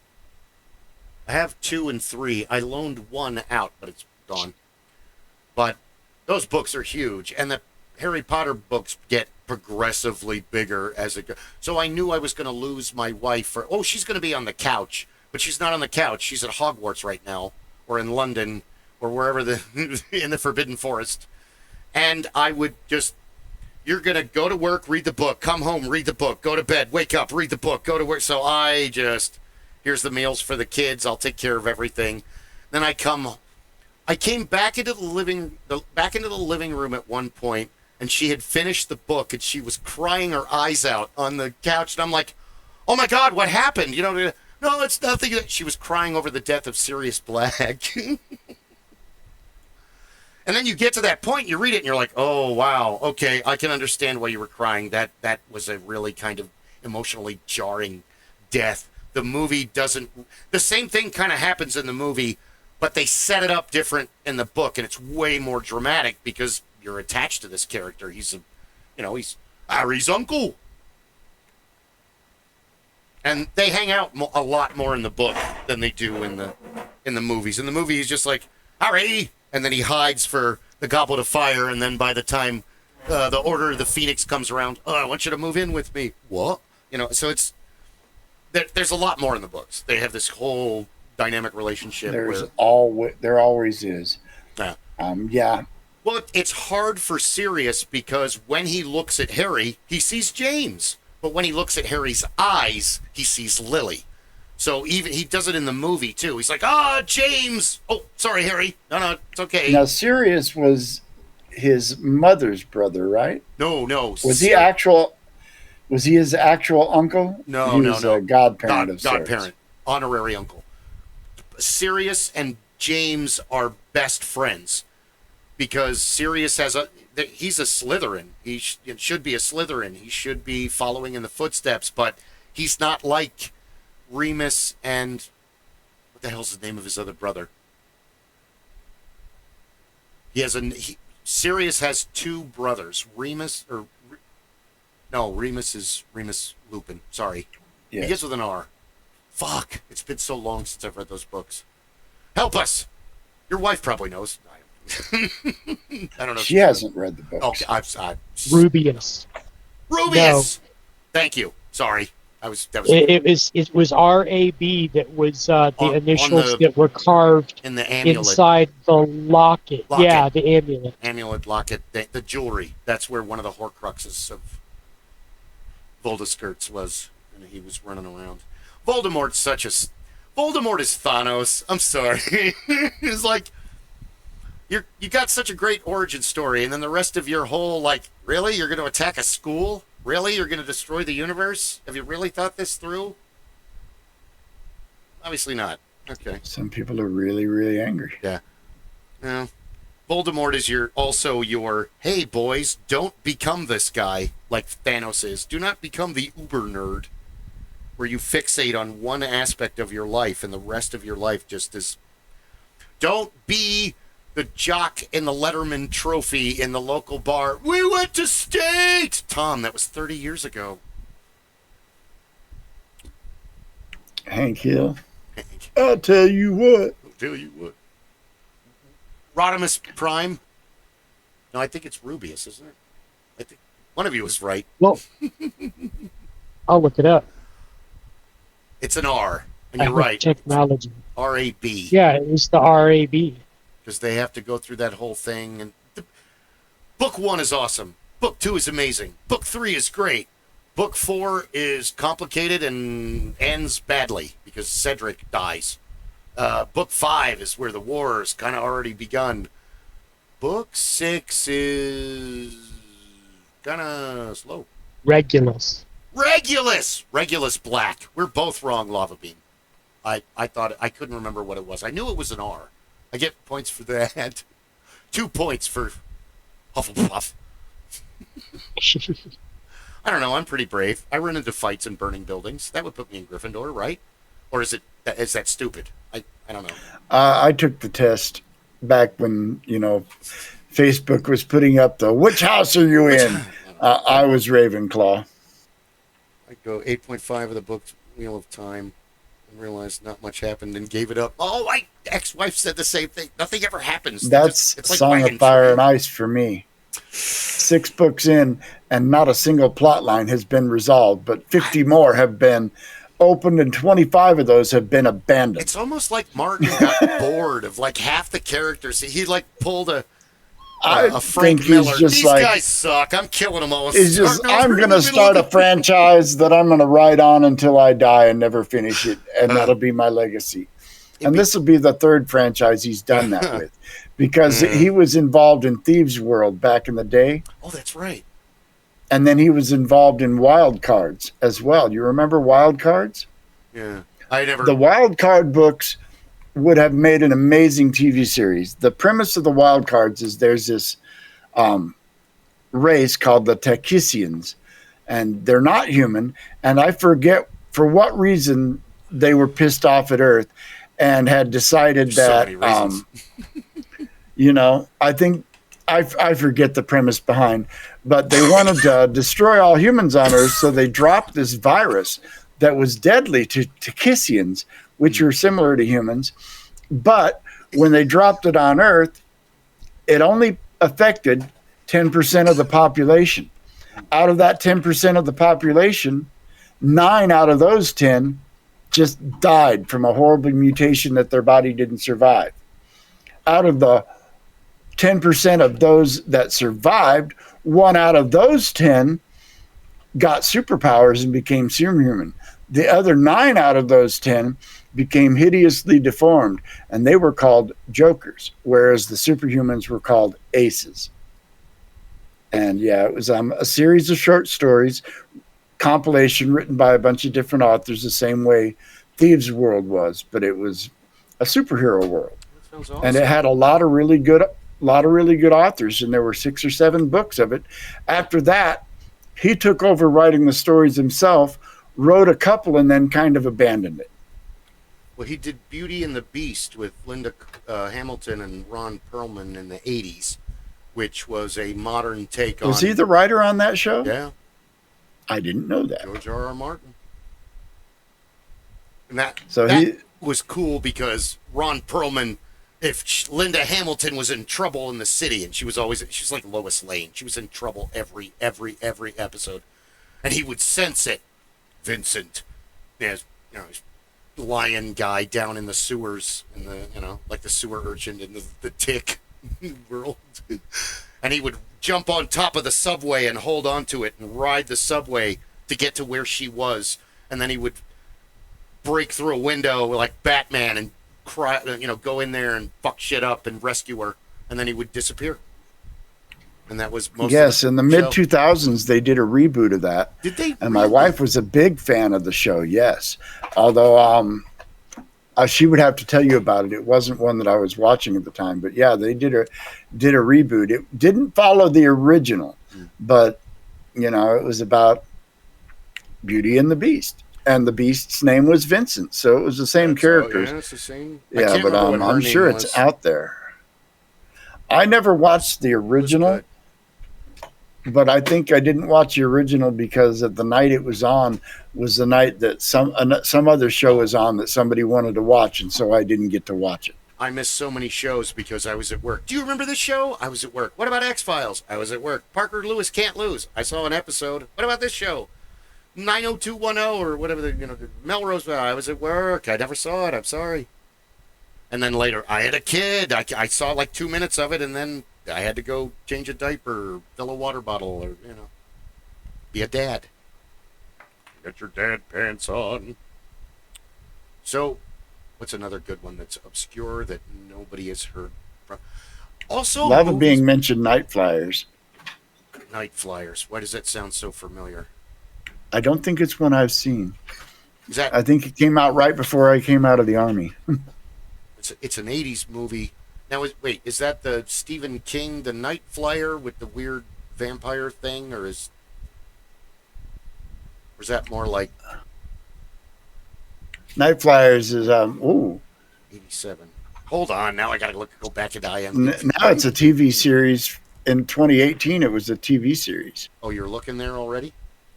You Yeah, are. You're one step ahead of me most of the time. That's probably not the same. Night Flyers. A man who does not exist. Yep.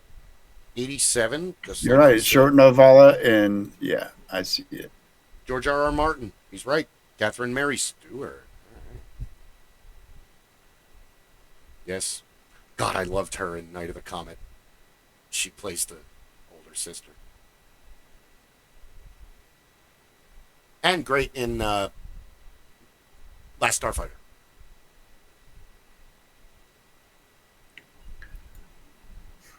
Oh. Damn it, I'm going to have this. Last Starfighter was great. Any movie with Robert Preston in it is a great movie. Oh, God, yes. I had a second grade teacher that used to play the Go You Chicken Fat Go song every morning and made us get out of our seats and touchdown every morning. It's like, oh my God, this is from the 50s. My mom has sung this to me. Go you chicken fat go. I remember seeing trailers for this movie, and I remember seeing tiny bits of Night Flyers on cable way late at night and early in the morning. But other than that, I need to see this film now. Once again. And then the 2018 show was based on an extended version of the novella. So I guess the TV show in 2018 was a reboot of the same premise. You had a lot of weird movies in the 80s. Movies like Iceman and Altered States and... Altered States. Yeah. Oh, man. Redhead. And not again. He wakes up in the zoo. He's killed a Videodrome. Videodrome is another great movie. Or even better... Scanners. Strange Scanners. Scanners, Dreamscape. What's another one that's... Boy and His Dog. All of those, like, horror... like The Brood and, Prophecy and things like that. Like the, oh no, we're all alone and here's a monster! Those are always fun. I love those movies. $5 says he's going to eat the entire family in the trailer. They're all dead. But then you get stuff like, Mac and Me and the one with Trumpy, you're angry? And all the low-budget fun. Yeah, but we also got Labyrinth. Oh, that's not fair. Labyrinth wasn't a high-budget movie, but David Bowie and Jennifer Connelly. And David Bowie, of course. It's not... Okay, Jim Henson, in the aspect of his influence in the genre of entertainment, how he once famously said in an interview, I don't consider myself a puppeteer. I consider myself an artist who works in the medium of puppets. And that was kind of esoterically profound in a way, because he's not really a puppeteer. He's not one of these guys that's doing Punch and Judy on the side of the boardwalk. I mean, this is... No, he took it to the next level. And then Labyrinth and the Dark Crystal. Yeah. The Dark Crystal was entirely puppets. It had no live action actors in it. I would go this. And it was even a little bit scary as a movie for kids, you know. Dark Crystal The is Skeksis were scary. The Gartham soldiers are terrifying. They're basically the alien xenomorph of that universe. Here's these alien insectoid things that are three times the size as the main character. And then you've got the mystics, these terribly powerful beings that don't do dick. They don't do anything. They're, and then they all fall asleep. Oh, you guys are great. Thanks. Thank God you're here. Hooray, we are saved.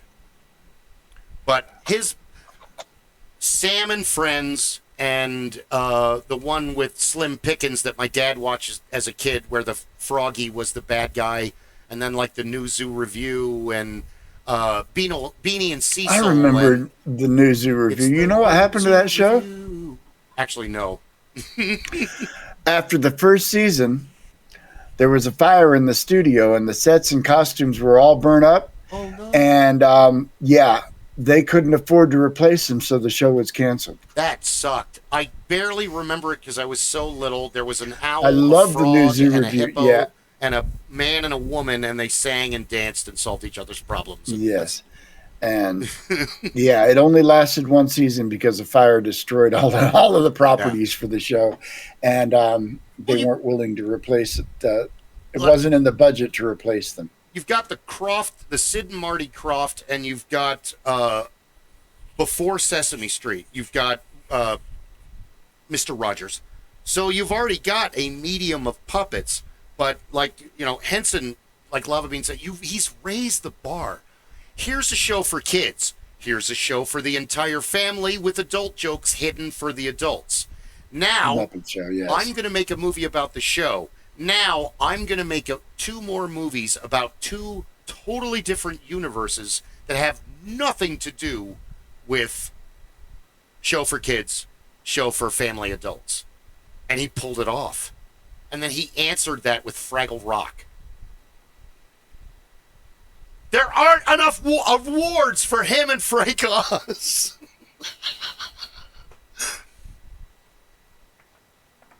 Lava Being says that there are episodes of Jim Henson's The Storyteller running on an official Twitch channel 24/7.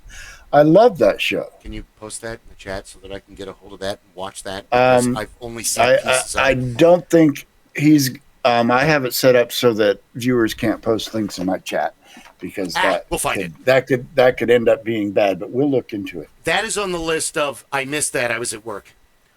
Also, you know what I want to go back and watch? And all of the Showtime fairy tale things. Because apparently that was a friendship scenario that made that happen. And the Frog Prince, Shelley Duvall is the princess, and Robin Williams is the cursed prince that's a frog. No. The Larry Muppets predate Sesame Street. They do. Well, the Muppets, Jim Henson's Muppets, have appeared on. They appeared on the Ed Sullivan Show. Oh, that's right. That original Mana video, I'm pretty sure that was. If that wasn't Ed Sullivan, I know it predates Sesame Street. Well, Sesame Street. I thought it was 67 or 68. That Sesame. You're probably right. I'm consistently wrong. This episode 71. Like and subscribe, folks. You won't regret it. Yeah, you will. It came to me in a dream. The origins of that song are wild too. The Phenomena song, Phenomenon. Do do do.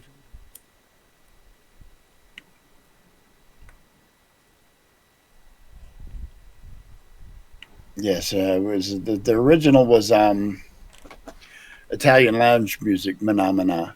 I'm trying to see when the Muppets did. From the 60s. Neat. I didn't. Oh, it was for Sesame Street. I didn't. On the 14th episode of the show in 1969. Huh. I didn't know until the following Sunday he performed on the Ed Sullivan Show. Sorry. So go ahead. It's okay. I was just trying to finish the rest of it. I keep interrupting you. I'm sorry. No, I was interrupting you. I'm done. My brain never stops. You can't interrupt it. I was going to say that Disney, Snow White, 1938, 1937. Didn't it just have a 90-year jubilee or whatever? Something like that. Disney's people did not write the hi ho, off to work we go song. I did not know that until recently. Bunny Berrigan, the amazing big band trumpet player, is the one who wrote that song.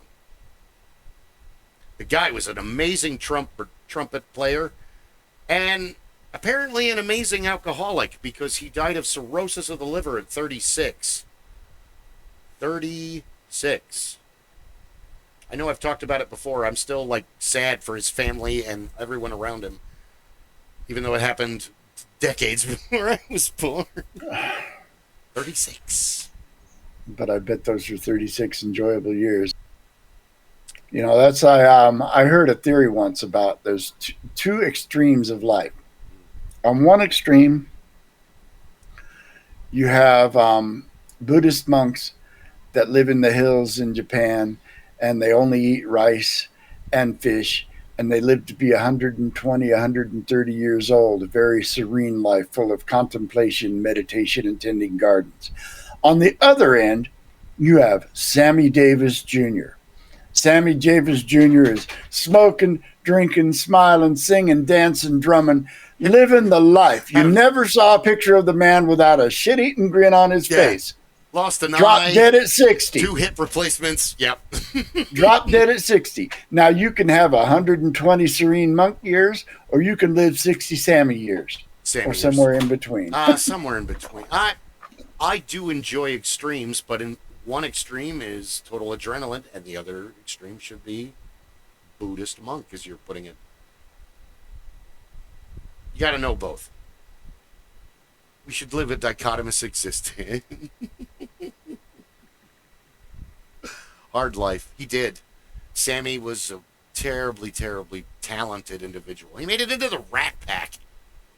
You know, it was because of him when he would go to Vegas and perform on stage with Frank Sinatra.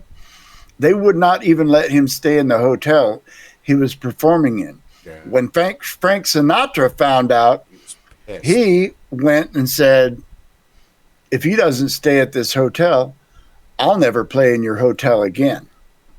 And all of a sudden, all the hotels on the strip changed their tune because the chairman of the board made it so. You know, say what you will about Frank Sinatra. You know, he went to bat for his friends. Big time. You're not going to mess with old Blue Eyes. He's just going to destroy you. Yeah, I heard he was a difficult person to be around at times, but you know. Also, he was a lot when of you're fun. The original boy idol, and I do mean the original boy idol. You know, he was Blue Eyes before he became Old Blue Eyes. He's been immortalized in Fallout. Most of the songs that are popular, it's not him singing it, but those were his songs.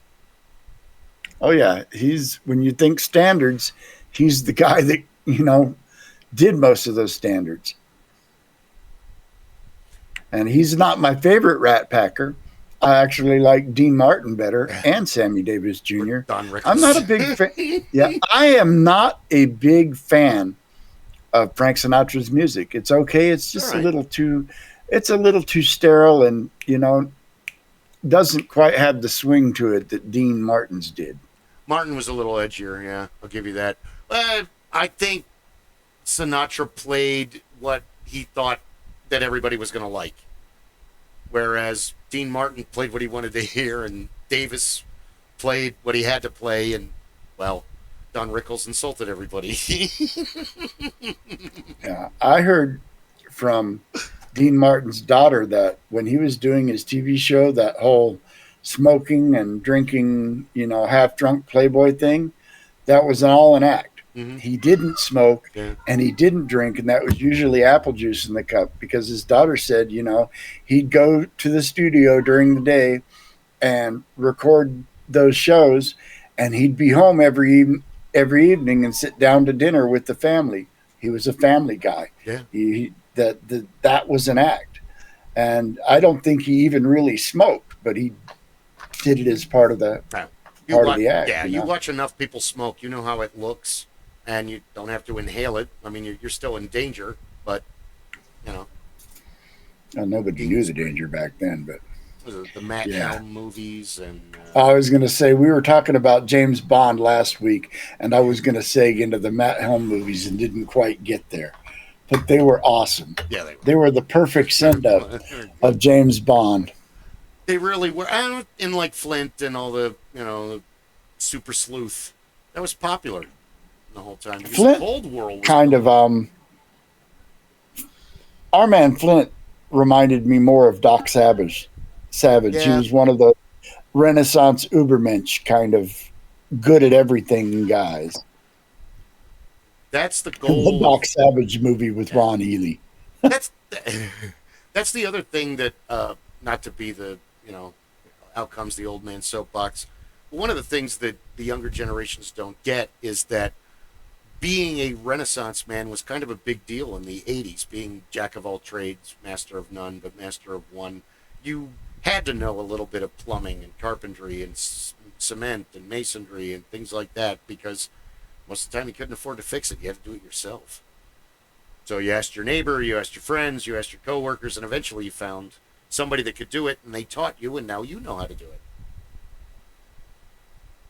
And it's even easier now. We have YouTube. Holy crap. You could just look up how to take a dent out of whatever the hell you're doing, And here's 8 videos. Today we're going to go do. Awesome, dude. Teach me. So.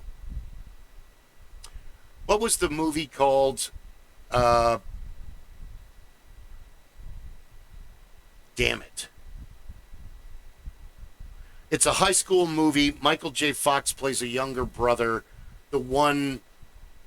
It's got the stereotype. So you have your nerdy black kid who's making a robot. There's something else going on.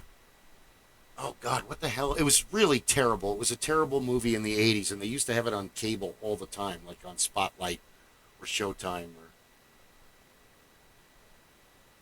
I may not have seen. Oh, can't. Oh, well. It's not. I'll remember the name of it later. But it was another Michael J. Fox movie. I should have looked it up while I was on his page. I got Outland.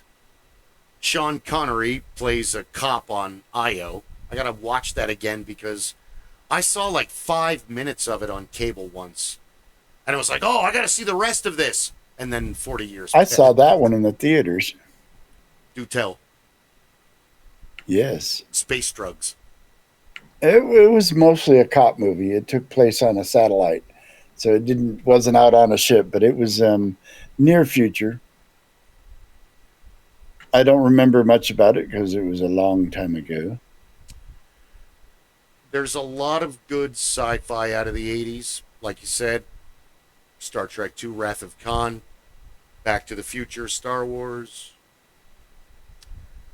But one of my all-time favorite movies... Oh, Nightbreed. That's another great... the book is the guy's name. It's not Nightbreed. It's... I've never read it, but my friend Marco read it and said it was really good. Clive Barker wrote it, and he wrote Weave World and the hell is it? Nightbreed was really good. I agree. So is Buckaroo Banzai.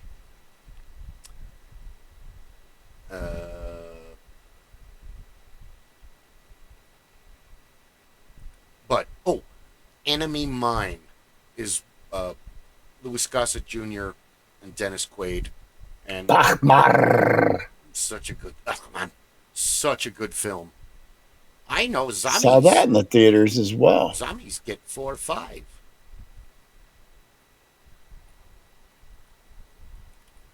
That was Lou Gossett Jr. and Dennis Quaid, wasn't it? Yes. And Byron James is the bad miner guy that has all the aliens as slaves, and they kill him at the end. Let's throw the little woggy in the soup. I met him in real life before he died. I was on a movie, and I was an extra, and he was in the movie playing the principal. Nice guy. He's the general from Fifth Element. You've rigged the contest. I'll need to take some pictures for the archives. Yeah. Oh, Mars Attacks. Where'd he learn to negotiate like that? I wonder. Yeah, that's the actor. He was great. What the hell is that? That was a very quotable movie. I am disappointed. I say that all Very the time. disappointed. High School USA is the horrible movie I was trying to remember. 1983. It got 5 out of 5 I vaguely stars. remember It's not that. that good. That's 5 out of 10 stars. It's a 10-star rating on IMDb. So 5 stars isn't all that good. It's one of the few beyond different strokes Todd Bridges roles, because he plays the nerdy guy who's a science. He's the science. Now he's on TMZ or whatever it is, making wisecracks about people's videos. Hey, Anthony Edwards was in this movie. I forgot all about that. Bob Denver, Gilligan. Uh-huh. Oh, it was a long time ago. Or Nancy McKeon yes, was in that movie. one of the funniest Wow. stupid horror movies. Like it's on the same level as Airplane and Top Secret was the movie Student Bodies, and that movie is one of those. It's so stupid, it's funny, and they make fun Wasn't of that like a horror movie? Yeah, they make fun of like Sleepaway Camp and it's absolutely terrible. It's up there with Pandemonium and a couple of other really bad comedy horror movies that are made to be stupid. Like if the Stooges or Abbott and Costello or the Marx Brothers made a horror movie, it would be this. But in the modern day of the Abbott early and 80s. Costello did make a horror movie. Well, they made lots of them. They Yes, but made several. Not in the early 80s, no. You got me on that one? Yes, they did. Thanks. You don't have to make me look foolish. I can do that all on my own. I find being foolish an art form. You're not the best at making jokes about me. I'm the best at making jokes about me. I've had way more time to practice. Thank you. Enemy Mine is a very good movie. I absolutely love it. It's another good one. Prince of Darkness. Do we do Black Moon Rising? It's like Tommy Lee Jones's first movie. It's one of John Carpenter's Steel, the super hybrid car. Oh, yeah, I vaguely remember that movie. Yeah. So does nobody remembers it. Like the movie Hamburger, the movie. It's real. Nobody remembers it. Stewardess School Dropouts and all the other paramedics, the movie. Or Rob the Blacksmith and I were brand new. The Killer CD-ROM gun, yeah. Dark Angel. I forgot about that. Yes, that one too. Rob the Blacksmith and I were, I think Paul was DMing. I don't know if you were DMing or not. And we had first started like hanging out. This was like 17 years ago, I want to say. And we were sneaking around, and I made a quote from the Danny DeVito movie Going Bananas. Goddamn sneaking! And Rob not only knew the quote and the movie, he continued to do the rest of the lines of the movie. He was like, finally, a new best friend. We've been quoting movies ever since, folks. Good stuff. Have you seen it? It's a Tony Danza, Danny DeVito. Tony Danza has an uncle that dies, and the guy worked for the circus, and he has these 3 orangutans that are trained, and Danny DeVito is the orangutan trainer, handler, caretaker. So he inherits these 3 great apes and a human, and they come live in his apartment and just like fuck up his life. No, what I miss from the 80s is the Wayans brothers made some ensemble cast movies. I'm Gonna Get You, Sucker. And probably the greatest ensemble movie of all time, Amazon Women on the Moon. On the Moon. And don't forget Mo Money, Mo Money, Mo Money. The fat man walks slow. Man, a fat man better lose some weight. Just let me in the damn And door. Kentucky Fried Movie. It's right on the shelf. Kentucky Fried Movie.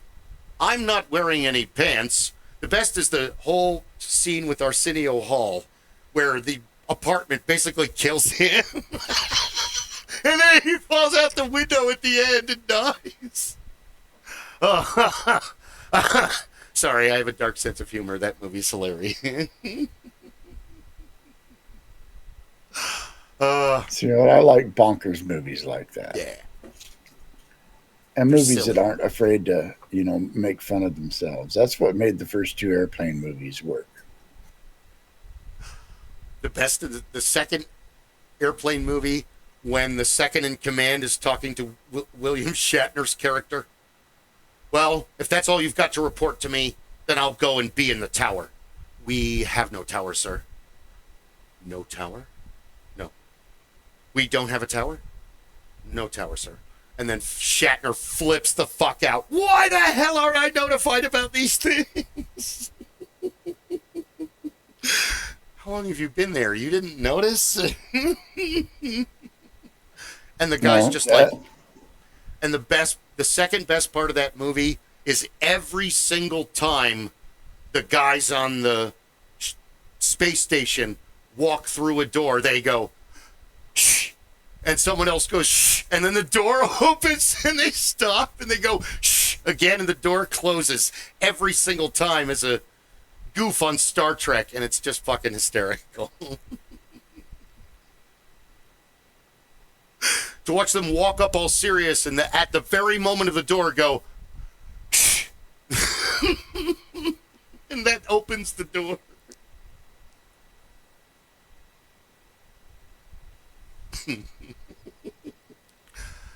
Sorry. Yes, I love the absurd. That's what made movies like Brazil so much fun. Oh, Brazil was amazing. I have to tell you, I'm in love with you. I don't even know you. I don't even know your name. She's driving Who's the that? truck. Oh, yeah. Yeah. I don't even know your name. He's like, I'm in love with you. David, or no, yeah. Is it David Price? Isn't that his name? Brazil was such a good movie. Jonathan Price? Jonathan Price, not David. Where the hell did I get that Yes, from? he was he was the villain in Goldeneye. Goldeneye, and he's Mr. Yes. Dark. He's perfect for Mr. Dark. The way they describe him he's not tall enough, and he's not covered in tattoos because he's the illustrated man. But every other part of being that character, Jonathan Price nailed it. Just nailed it. He was also in The Brothers Grimm. Is he really? He was the villain. See, I haven't The even Grams must die. ever. Yes. I have to see that definitely now. He's great as a hero. He's great as a villain. Because in Brazil, He's got the that hero. smug smile that makes him the perfect villain. Yeah. He would have been just as, I mean, the movie was the movie, but Wild Wild West, I think he would have done just as well as Kenneth Branagh did, not taking anything away from his performance. I love him as an actor. I've seen all of his movies. I got to buy Dead Again and watch it again because that was such a good movie, and I remember seeing that. And walk-on cameo, Wayne McKnight, Newman from Seinfeld. Oh, yeah. What's his name in Jurassic Park? He's Yeah, I know the character. he's a crime scene photographer with a speech impediment. And a stutter. Nedry, Dennis Nedry. Dennis Nedry, thank you. In Jurassic Park, Jurassic he was Park. Dennis Nedry. And he's the one that helps Kenneth Branagh's a PI. He's a private investigator, and Emma Thompson's character, they find her and she can't talk and she has amnesia, and they're trying to figure out who the hell she is, and it's a time travel reincarnation movie basically. And it's really good. Dead Again, Kenneth Branagh. Brazil is one of my favorite Robert De Niro movies, even though he's only in it for like maybe 10 minutes of the whole movie. Because he's such a bizarre vigilante superhero, but he's needed in that world. They need him. They need him swinging in on zip lines to fix air conditioners. It's all about the ducks. You know, movies like Solar Babies and what was another weird? Because The Road Warrior. What was the worst movie you've ever seen? Oh, the worst movie I've ever seen. Showgirls. I've seen some bad ones. Showgirls was bad. I think Showgirls was one of the most recent bad. It's bad because it's kind of got a nothing plot. You go from being a stripper to running away to Vegas, then you become a showgirl, and you basically fuck over other showgirls to be. You become the best showgirl, and then you leave. Wait, For me, what? Otherwise, Manos, Hands of Fate, hands down. But I only know about that because of MST3K, and then we looked it up, and oh my god, that movie has like the worst backstory ever. And a fertilizer salesman lost a bet, and he had to make a movie. So he made Manos, Hands of Fate, and it's the worst fucking film ever created. for me, right up there was Battlefield Earth. You said it Oh first. my god, what a piece of crap that movie was. It was based on the book.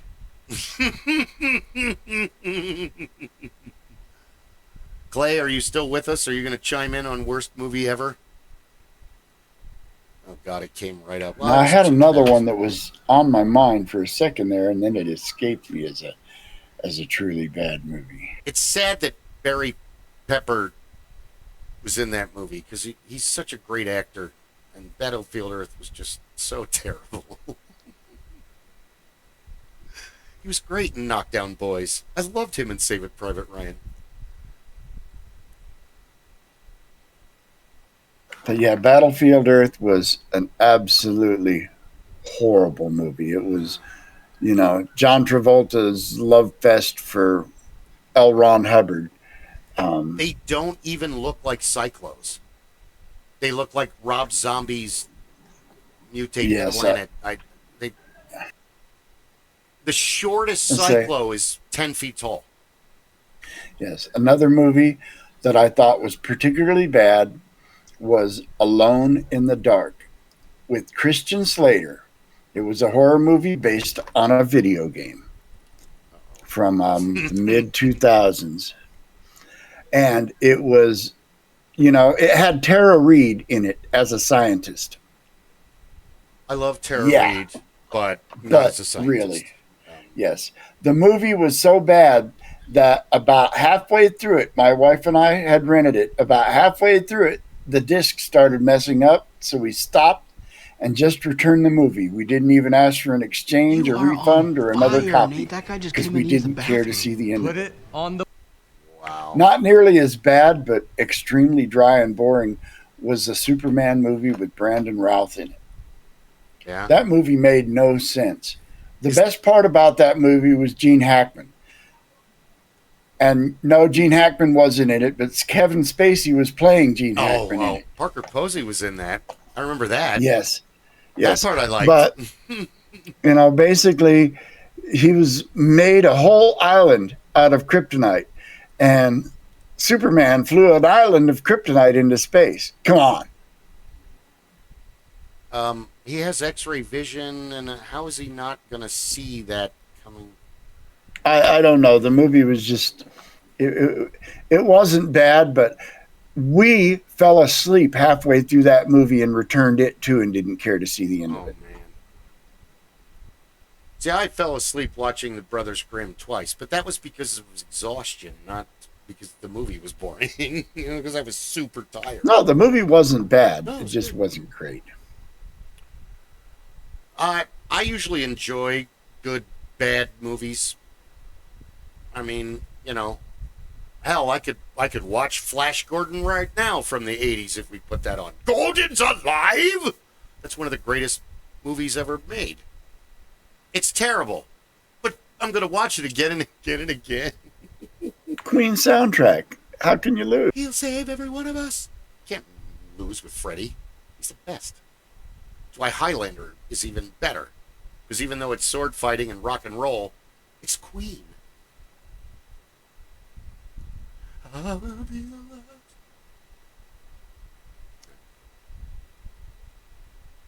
And Nintendo Buff has asked me about Whoops.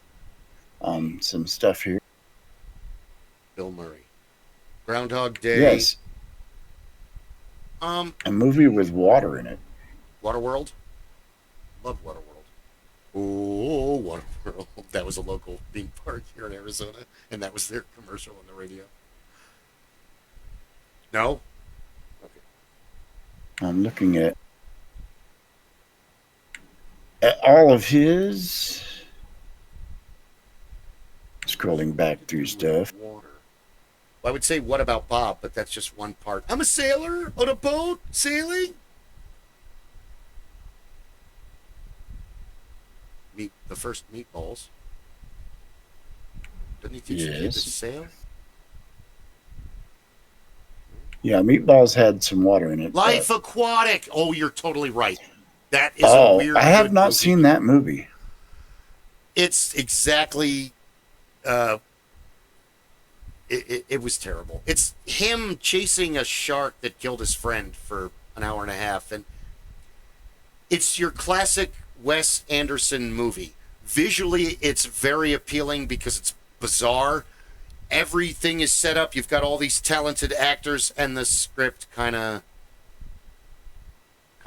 waffles a little bit. Doesn't go anywhere. Yeah, I mean, it's pretty. It's fun to watch, but he's right. It's terrible.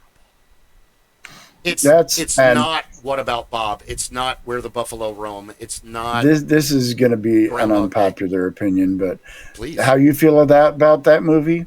I feel about James Cameron's Avatar franchise. One Wonderful movies to look at, very empty stories. In fact, Avatar is basically a retelling of Pocahontas, the white savior story. And it's, visually, it's stunning. We went and saw the movie in 2D, Jeez. and my wife fell asleep for 45 minutes and didn't miss any major plot points because they spent 45 minutes of that movie just going around showing you how cool this planet was and flying on these weird dinosaur things. And, she didn't miss any plot points. We have air conditioning. We have air conditioning on Earth. We've got Circle K. We've got those too. We got Piggly Wiggly too. See. Yes.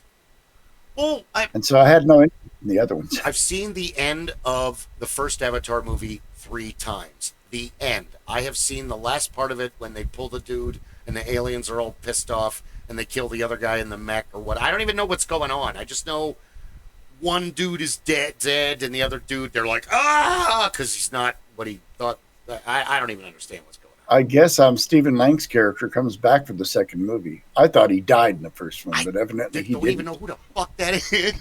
Stephen Lang was the military Well, I guy. know who the Yeah, you know who Stephen Lang is, actor, but you yes. know, yes, I don't know who, he was the military commander in Avatar. He was the guy in. he's in the He big was the robot at the end. gung ho rah rah rah. Yeah, that was him. Okay.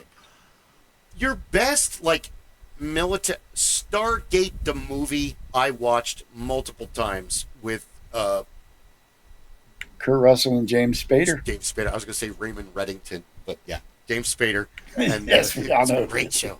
And Kurt Russell. And that was a really good take, but I don't think that's 80s. Didn't that come out in the 90s? They Possibly. brought in his cloned brother? Probably. That No, sounds no. In Avatar, it wasn't a clone. They had built an avatar for a scientist who died. His twin brother was a Marine who had been paralyzed in action. Okay.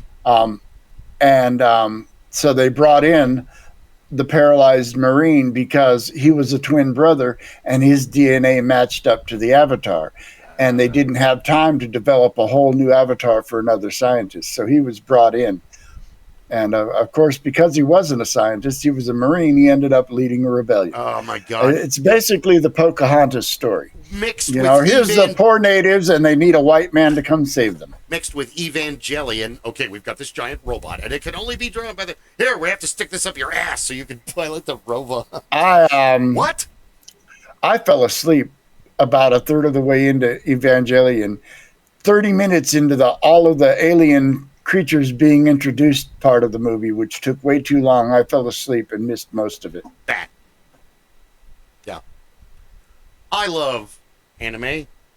I've seen several Japanese movies. I love Luc Besson. That's the whole reason I went to see Evangelion. But the problem with sometimes there's too much suspense for Americans building up the point. I get it. Okay. Oh, can we get on with this now, please? So I'm kind of with you on that one. The shows were good. Again, Paul gave me, oh man, I think I saw all of the shows and then watched 2 of the movies. Please forgive me if that's incorrect. But Evangelion, I mean, it was good. It was kids and robots fighting giant monsters. One kid's constantly crying and beaten up, and you're not sure what her origin is. The other chick's a major bitch. The one kid is, Dad, love me. I don't have time to love you right now. And, you know, it's your classic anime from that time period. I think it probably didn't help that at the time I went to see it with 2 other people, and they went to see a 9 p.m. showing. And I get up at 4 o'clock in the morning for work every day. Asleep. And so I checked out. The movie, it was visually stunning, but it just didn't go anywhere. This is cool and I love it. Can you poke him or something? I'm trying to listen to the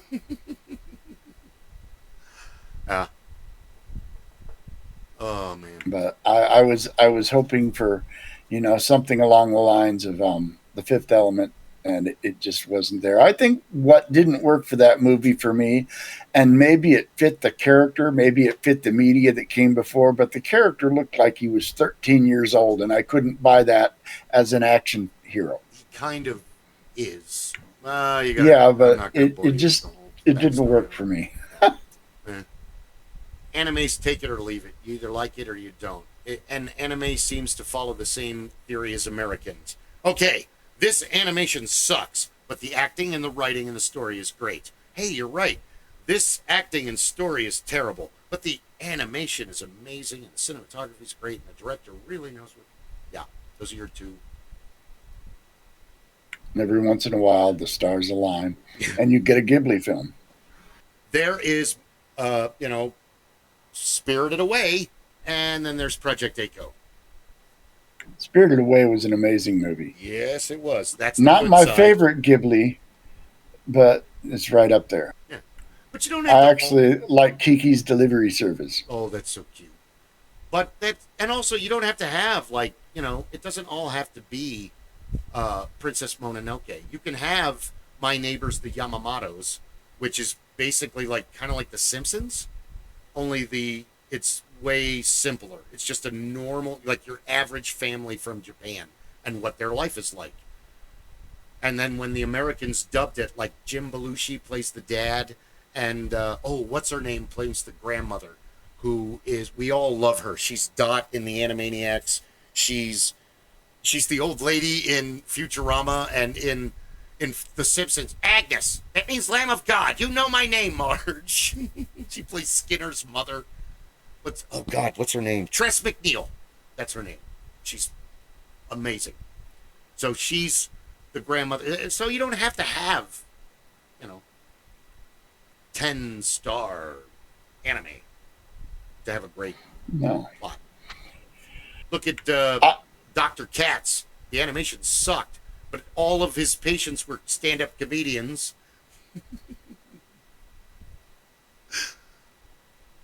I mean, not in the show, in real life, playing crazy people and people that need help. Anime was never, something that grabbed me. I know people that if it's anime, they're going to like it because it's anime. And it's like, if it's anime, I'll watch it. I don't know if I'm going to like it or not. Let me tell you at the end. if it's anime and the subject sounds interesting, I might watch it. But like Paul and my adult children are. If it's anime, I like it. Without ever having seen it, I like it. They're like, no, I can't. You got to remember, we were given when we were very young. We were spoon-fed Battle of the Planets and Speed Racer. So that is the basis for most of Gen X and Hello Kitty for how we've been introduced to anime over the years. Before Robotech, before Voltron, before Silverhawks and Thundercats and Tiger Sharks and all the other stuff that came after that. There was Go Speed Racer, Go Speed Racer, and woo, I Rover love One Speed Rover, Racer. the Battle of the Planets. Was a I can't remember that. One guy was the cuckoo bird, one guy was the owl, one guy was a hawk, one guy was an eagle, and the girl was a dove, and they all had. It was basically Voltron before it was Voltron. I remember that. The recent is far better than it should. Yeah, is that the one that Christina Ricci's in? Because if so, that was so awesome. And John Goodman, that was actually really good. I agree. It was like really good for being based on a cartoon, and I loved the like crazy fast animation that the old style, like when craziness is going on, they like sped it up in pure spectacle. Absolutely. Now, have you seen the Wachowski siblings movie Speed Racer? I think it's Christina Ricci and John Goodman in it. Yes, I think that's the one we're talking about. That's one. Yeah, amazing movie. Amazing movie. Okay. If you've not, I anybody out there, if you've not seen it, see it. The race scenes alone are worth the runtime of the movie. If you're into cars, they're done in a slightly anime style, but they're amazing. And the story, while there are times when it leads you to think that it isn't really following the original, it actually is. It is very much. I've got to help Speed. If I don't help him, they're going to destroy him. We'll get you, Speed Racer. This will be your last race. One of my favorite things in that movie was at one point, John Goodman's character and Speed Racer are walking down the street, and you can tell that they're standing on a treadmill and walking as the scene scrolls by behind, very Flintstone style. That movie was a live action cartoon. Yeah, it was. And you have to go into it thinking, I'm watching a cartoon portrayed as a live action movie. It really was. And they kept the cartooniness of it. All of it. Yeah, and it added to the movie. It made it a lot more fun. Since we're talking about the 80s, and I really wanted this to be a good movie, and I remember my father taking us to see the movie in I think it was the Aztec in Tempe, the theater that used to be, it's gone now, but it used to be on Mill, if I remember correctly. I was really little. The one at Mill and University? Yeah. And that theater is still there. It's been renovated. It's a Harkins now. Oh, it is? Oh, well, but the building is still there. This is absolutely one of the worst movies ever made. However, the remake, that wasn't the Harryhausen version. It is. Was it? Harryhausen did the Minotaur and the Trog and the big saber-toothed cat, but really nothing happens in this movie. But it's kind of like an old plot. It's an old D&D adventure. Yeah. Oh my God, this is totally a D&D adventure, but with Sinbad instead of like, okay, roll me. Wasn't there more than one Sinbad movie? Yes. There's the 7 Voyages of Sinbad. I think there's the Golden Voyages of Sinbad. There's Sinbad in the Eye of the Tiger. There was a cartoon movie, and I think Val Kilmer did the. Oh no, I gotta look it up. Damn it! I shouldn't have brought it up in the first place. But yes, this is a D&D adventure. This is not a movie. But I will watch this 5 more times because this is on the same level as the Barbarians movie with those 2 weightlifter twin barbarian guys. Oh, with New York accents, but it's supposed to be.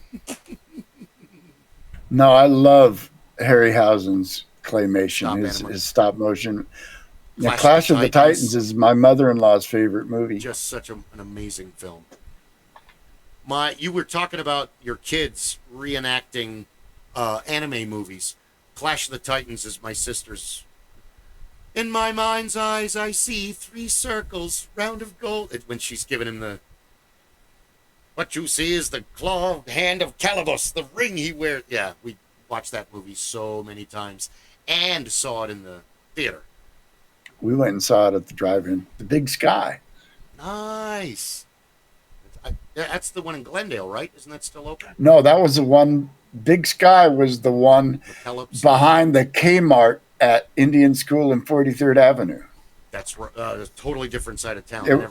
It was, yeah, just up the street from the Pop Shop, which later became Rockers, which I believe now is a Mexican nightclub. I think so. Oh, God. But I'm never in that part of town anymore. I'm shocked how in the 80s you couldn't drive 5 miles without seeing a pool hall. Now I don't know where a pool hall is. It was the Golden 8-Ball Billiards down on Indian School. What a dive that hole was. You know what that we is? spent a lot of time there. Yeah, we did. You know what that... Well, I wasn't there with you guys. It was but 24/7. You know what that is now? What? It's a Goodwill. Doesn't surprise me. Indian School and 35th Avenue. Venus, come here, baby. My poor old baby. No, the Golden 8-Ball was at 27th. 27th and Indian School. Yes. You came in and you could walk down and there, but yeah, it's a thrift store now. River City Pockets, that was up here at Bell and like 12th Street, that's closed. Video Roundup on what? I remember Video Roundup. Yeah. That's gone. It's a thing of the past. The only real arcade that's left is the one at Castles and Coasters. The round castle. I can't think of any others. There's Fiddlesticks is one. closed. No, there's one Dr. Jack. in Mesa called the Starfighter Arcade. It is only open in the evenings, Fridays and Saturday nights. It's pay at the door, all you can play, classic video games and pinball. Really? Starfighter Arcade. Let's I'm gonna put look that it on up. On the Facebook page. Because yeah, I mean, we used to go to pool halls, we used to go roller skating, we used to go bowling, bowling alleys have held on. There's actually more bowling alleys than there used to be, but now the pool halls have disappeared. And the whole, it's not the Music Man and the night. Oh, we've got trouble. Right? Pool hall was just you go and you play pool. It's a good time. It's a billiards. There you is go. a I fun put game. the link. Starfighters Arcade. Nice. We'll have to. Farters. We'll have to put together a trip one night and go out there and bang some video games. The last time I was there, they open at 7, and I think it was $11 all you can play. What? That Dig Dug game But is going to know my wrath. It has Dig Dug. Does it really? It has, yes, it does. Golden Axe. Has a lot of pinball. Yeah, it has a Golden Axe and Golden Axe 2. Is it Xenomorph? Is that the Aliens game where you can have 4 players and you go all over the spaceship? I'm not sure. I know that they I love that one. now the guy that owns it every other year in Mesa, and I don't know if they did one this year. They do what they call ZapCon. Yeah. ZapCon is a old school video game convention. Basically, they rent out the Mesa Convention Center, make one of the main halls into a huge video arcade, and you pay one price at the door and play all day. And it's got retro video games and modern video games and pinball games, and yeah, they do it every other year. I'll have to, yes. And it's the guy that runs Starfighter Arcade is the one that had sponsored that. He owns a lot of vintage video game cabinets. I love video games. I'm not very good at them, but I do love them. I try. Well, I mean, God, we could. VIC-20, Commodore 64. Texas Instrument used to have a video game called Hunt the Wumpus, which is basically a ripoff of the Hoth Planet Monster Wumpus in The Empire Strikes Back. And it was one of those move around and try to avoid it before it catches you and eats you kind of thing. Old school video Old games. school. Now, video games they're movies.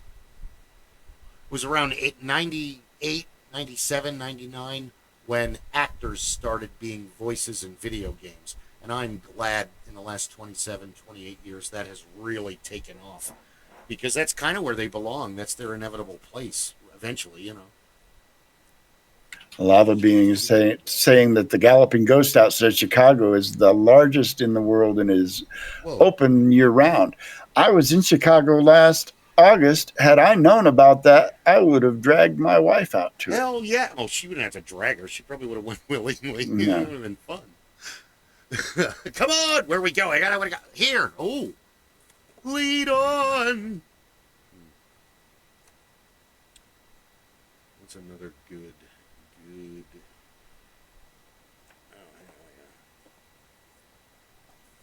Yeah, we couldn't make the movie The Toy with Richard Pryor. Well, in fact, since I'm talking about that one. And it's like, this is such a good movie. And then you watch it later and you're like, oh my God, this movie is super racist. I want to point out, for those of you that joined late, we're doing this on 2 channels, here and over on Hornswoggle the Great. Pop over there, give him a follow. Please. We need to elevate him. I beg of you. Yes, we need to elevate him. So give some love. Over here. Harryhausen. Long may he rest in peace. The best is Burgess Meredith as the theater. Philatides, or whatever his name is. I don't know. I don't think he was Philatides in the movie. I don't know. I don't know. That's a good question. I don't know how to answer that, but he definitely was a wonderful character that's through the whole movie, and he rarely gets any credit. Here is another amazing film that they did not need to make a show about. But if you haven't seen it, watch it. 1988. Willow, Val Kilmer, Warwick Davis, the amazing Joanna Wally. Sorja. Yes, Willow was a great fantasy movie. Did you know that when George Lucas was first writing his film treatment for Star Wars, one of the early drafts was going to have the twins together in the movie? Really? And he was going to cast dwarves in the roles. Dwarves. Yes. And my axe. It's a lightsaber. And my Not lightsaber. those kind of dwarves. I mean short people, actors. Like midgets. Like Warwick Davis. Oh. Yes. Oh, gotcha. That would have been awesome. That Luke and Leia were supposed to be, twin midget people in the movie, and that would have been an entirely different movie. It would have been, I can't. Burgess Meredith was an amazing actor, and yes, you he remember was the Penguin. Well, yeah, he was, but that was 1966, so I pretend that doesn't exist. But it was great, but it was terrible. But it was great. He was great in Rocky. He is in one of my favorite Twilight Zone episodes. Yes. I've got all the time in the world. No. He's wonderful in Grumpy Old Men. He's like every old guy you've met in a group of people. How are you doing today? It's butt cold out here. Oh, okay.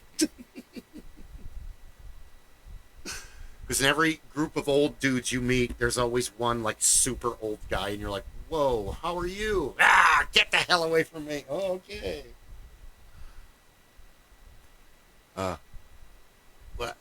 Burgess Meredith also teamed up with the Chieftains, and he does a reading for their Bells of Dublin album, which is it's like 30 years old. It's not new at all. Well, Burgess Meredith's been dead for how long? Grumpier Old Men is like this last movie, and that was in the early 90s. Because all of those dudes are dead. Walter Matthau's gone. I think Jack Lemmon's dead, isn't he? I don't know. Pretty sure Jack Lemmon passed away a long time ago. Yeah, he's pretty tough. He might be still around, so I don't want to. I don't want to piss Jack Lemmon off. I love it when you see actors that you thought weren't around anymore appear in a movie. Like the first night at the museum. The first night at the museum, Dick Van Dyke, Mickey frickin' Rooney, and who was the other one? Was it Ossie Davis? I think so, because he's been in everything. Everything. I like those movies. I thought they were cute. I They're thought another they were great. Don't judge. Robin Williams as Teddy Roosevelt was brilliant. Yeah. He nailed the role. He's great, but one of the most entertaining things were the Owen Wilson or Luke Wilson was it was Owen Wilson's. It was Owen Wilson as the little Roman soldier in the little cowboys, and they were always up to something. That was, and then Ben Stiller goes, "Why are you guys doing that?" Well, we decided that. Listen, Gigantor, we just.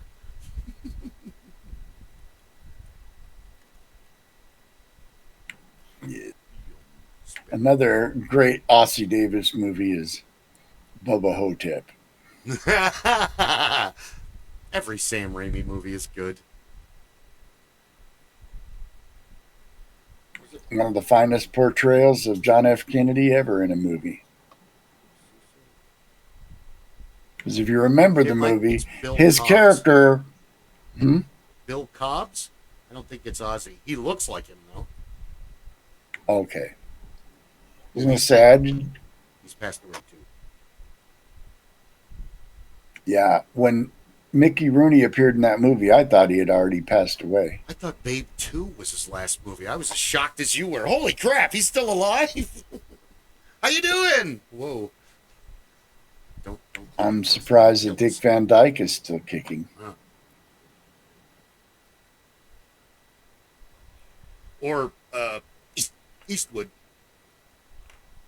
Clint Eastwood's still running around his own neighborhood. They just had pictures of him a little while ago. He's like 96 years old. He's killing it. Yep. Still active. Is that the defibrillator paddles you just put in for we were talking about how old he was? Or is that... what is that? I think it's just LOL. Oh, is that what it is? It's an LOL it is. emote, I am yes. so going blind. I can still see far away. I can still read a digital clock from 3 rooms away, but I can't read something like right here. Yay! I'm farsighted too. I need bifocals to read close, but I can read traffic signs a mile away. I've now gained my father's eyes. Read this to me. Where's your glasses? Just read it to me. Okay. It says that, and I would like make half of it up, and you'd be like, "What?" No, I'm joking.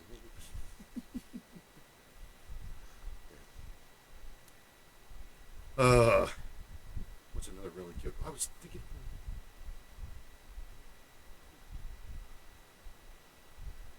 Also, what's really interesting is how willingly iPads, cell phones, tablets have just taken over. Like, Kyle Reese is rolling in his grave that it hasn't been born yet. But oh yeah, because we survived through HAL 9000 and War Games, Joshua, and Electric Dreams, Edgar. This is a dumb movie. That's on the list of bad movies. Or My Demon Lover with Scott Valentine. I love My Demon Lover. She put the Pazowski. Yeah. Once you said that at the gaming session, I was like, I love My Demon Lover. Hey, Mallory. It's like if I say that, there's only one place that comes from. Yeah, there's only like. And I was surprised anybody had seen that movie. Only like you and I and Rob and maybe Chris and Ed are gonna get that reference. Your son was like, what? He's not seen that movie. Well, he's one of those anime people. He knows all about that. That's okay, but there's lots of other movies out there. It's that whole growing up and trying to beat the machismo. I hate musical. Oh, we lost Clay. I hate musicals. And then you realize, like, oh man, most of the movies I absolutely love are musicals. I've embraced the musical a long Yeah. time ago. I did too. They're fun. What are you going to do? The Music Man is still one of my all-time favorite movies. Yeah, but it's got to be Robert Preston doing it. No, it can't be anybody else. Yes. No, it can't. I've tried watching the Matthew Broderick version, and I like Matthew Broderick, but he's not Professor Harold Hill. No. You know, when that movie was being made, it transitioned. It was a stage production first, and Robert Preston starred in the stage production. I believe it. When it was being made into a Hollywood movie, they were looking for A-list actors to take on the Harold Hill role, and they approached Cary Grant with it. And Cary Grant's response was, not only will I not be in the movie, if you don't cast Robert Preston as Harold Hill, I won't go see it. Yeah, but he is that role. That's it's like having somebody else play Jack Sparrow. Unless he looks exactly and can move and talk, and it's not. You're an imposter. No. And of course, Johnny Depp, he said the reason Jack Sparrow moves that way is because that's the way malaria victims that have neurological damage That's the way behave. That's the way they move. And so he studied that. And, you know, at some point in the past, Captain Jack Sparrow had a bad bout of malaria and has been affected by that. And that's why he moves and acts the way he does. It's like dogs in distemper. They all get a neurological tick or a... I agree. He was great in Inspector Gadget. That was a fun movie. That was an awesome cartoon. What does Dr. Claw look like? Do-do-do-do-do. Penny and Brain. And that one guy that he always got, who was basically his M, that gave him all the assignments. I can't remember his name. It's been 40 years. Go, Gadget Brain. Well, this generation is different because you don't have the major television networks feeding cartoons to children.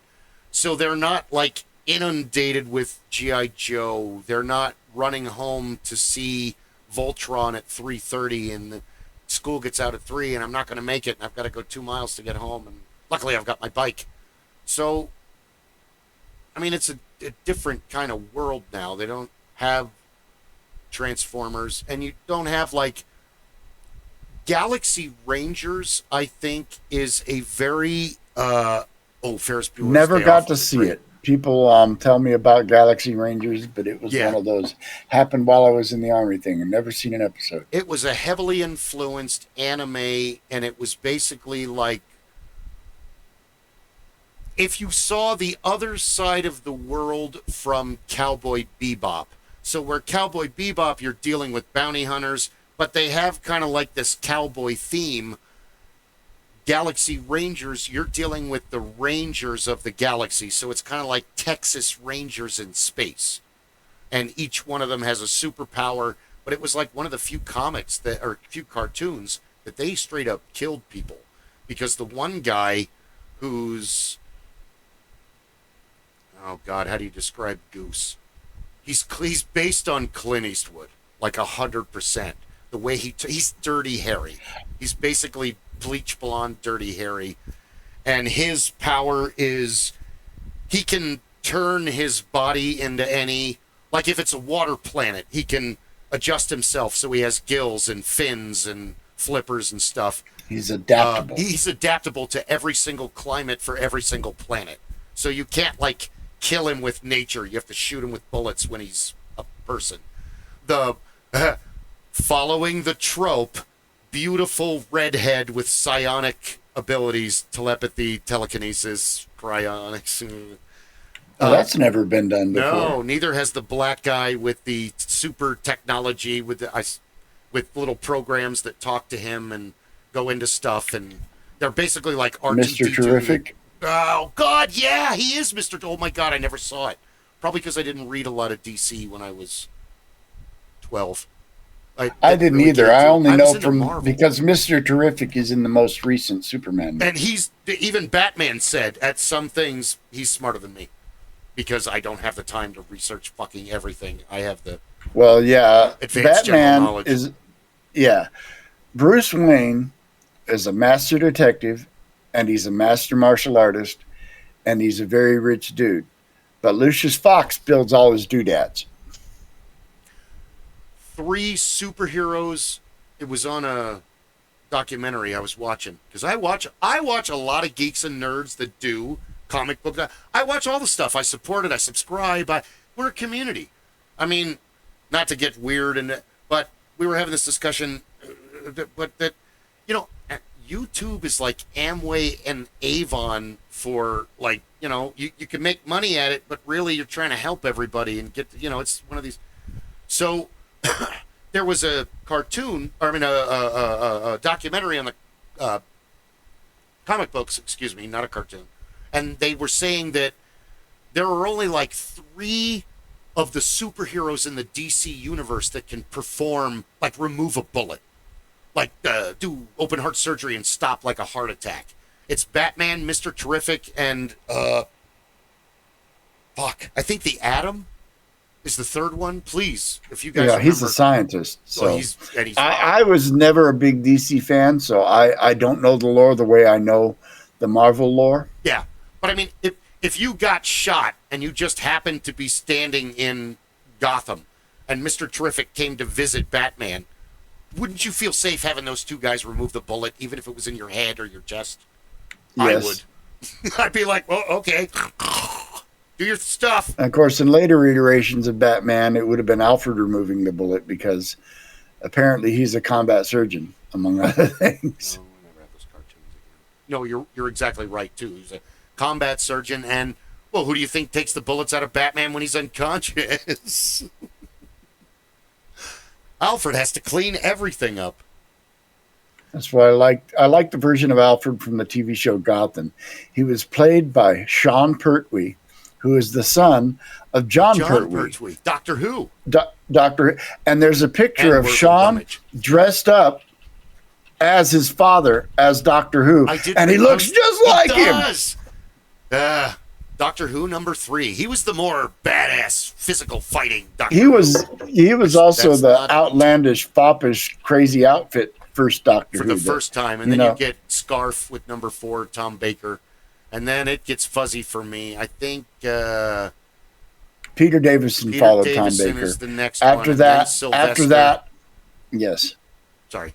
And then there's one after Sylvester. I don't remember his name. And then it's until the 90s, and then there's that.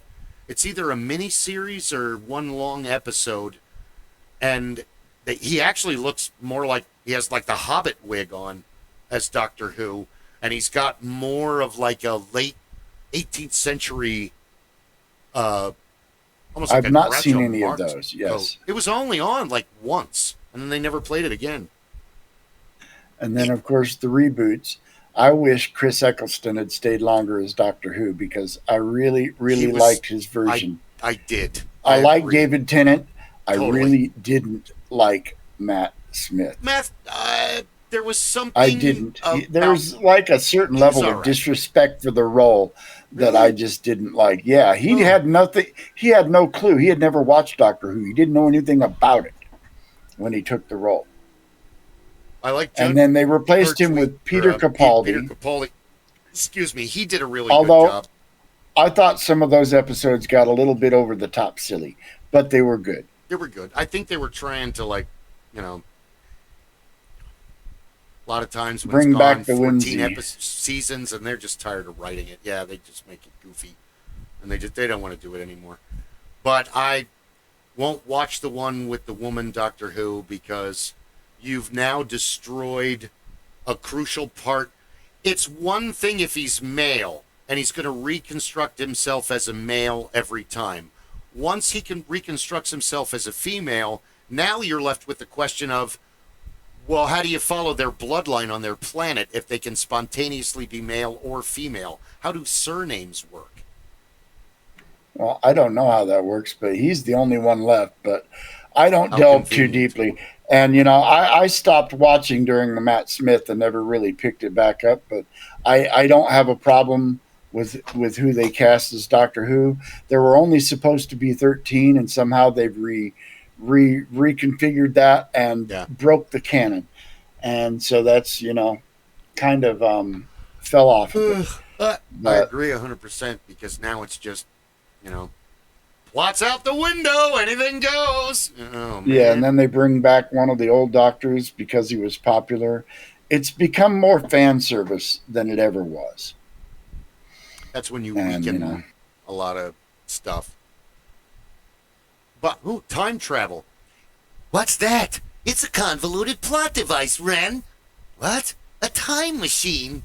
It's the same kind of thing. It's like, it's dimensional now and time. If you're going to bring back other, because if they can't exist in the same, like you said. Well, there are several different theories of time travel that we could, we could spend a whole episode on just the various types of theories on time travel. Time travel is bad all the way around. Don't do it. Did you read the book by H.G. Wells? Come on. You want the Morlocks in here? Is that what you want? Do you want Morlocks? No. Reality, though, of time travel is if you traveled 100 years into the past, you are likely to contract some sort of viral ick that you have no immunity to, and you're going to die a horrible, snotty death. That's what happens when you go to a different time. The same as if you brought somebody from the Middle Ages here, chances are they're going to catch a modern flu virus and die a horrible death because their body isn't, there's 700 years of human evolution that he hasn't caught up to. Exactly. And kids today would know that had they watched Spider-Man and His Amazing Friends, because that happens in one episode where kids from the future come back to like 1960 Spider-Man time, and one of them almost died. I think the boy almost dies. And Mr. Fantastic is like, oh my God, Reed Richards, he's like, he doesn't have any white blood cells. There's nothing in his body that can fight off disease or infection or bacteria. Because or in virus. The future, it's all been eliminated. Exactly. So they have to figure out how to send him back before he dies, and then, Then they send him back with disease and kill the future. Kill everyone in the future. Good. You're welcome. Thanks. He's a big, beefy guy, Mr. Wiggles kitty. Yeah, they don't do the same. Well, the world has changed. It's not our world anymore. It's their world now. Do you want to jump up in my lap? Is that what you want, big guy? You're like really into cuddling with me. Like, come up here. I'm only going to jump up half of your body. Okay. He is a big fluff. He's 21 pounds. Here, I'll move into this chair, and you can get a look at him. Oh yeah, I see him right near my kids in the hall. He reminds me a little bit of my kitty Khan, who is over 20 pounds and extremely fluffy. He's a big beefy boy. Oh, now he's going to come get in the other chair. Come on up here, buddy. He just started doing this. Like, I was working today, and he's big, and I'm trying to, assign people's visits for clinicians, and he's, trying to lay on my keyboard and cuddle with me, and I'm like, I have 7 more hours, sir, of this. Cats. They're feline teenagers. You can't reason with them. Here, I got my lava lamp and my oscilloscope in the frame. There you go. I got nothing to touch. And your Darth Vader. And my Darth Vader. I can't use the oscilloscope right now because I have nothing to scan. But there you go. I got it. That's all that matters.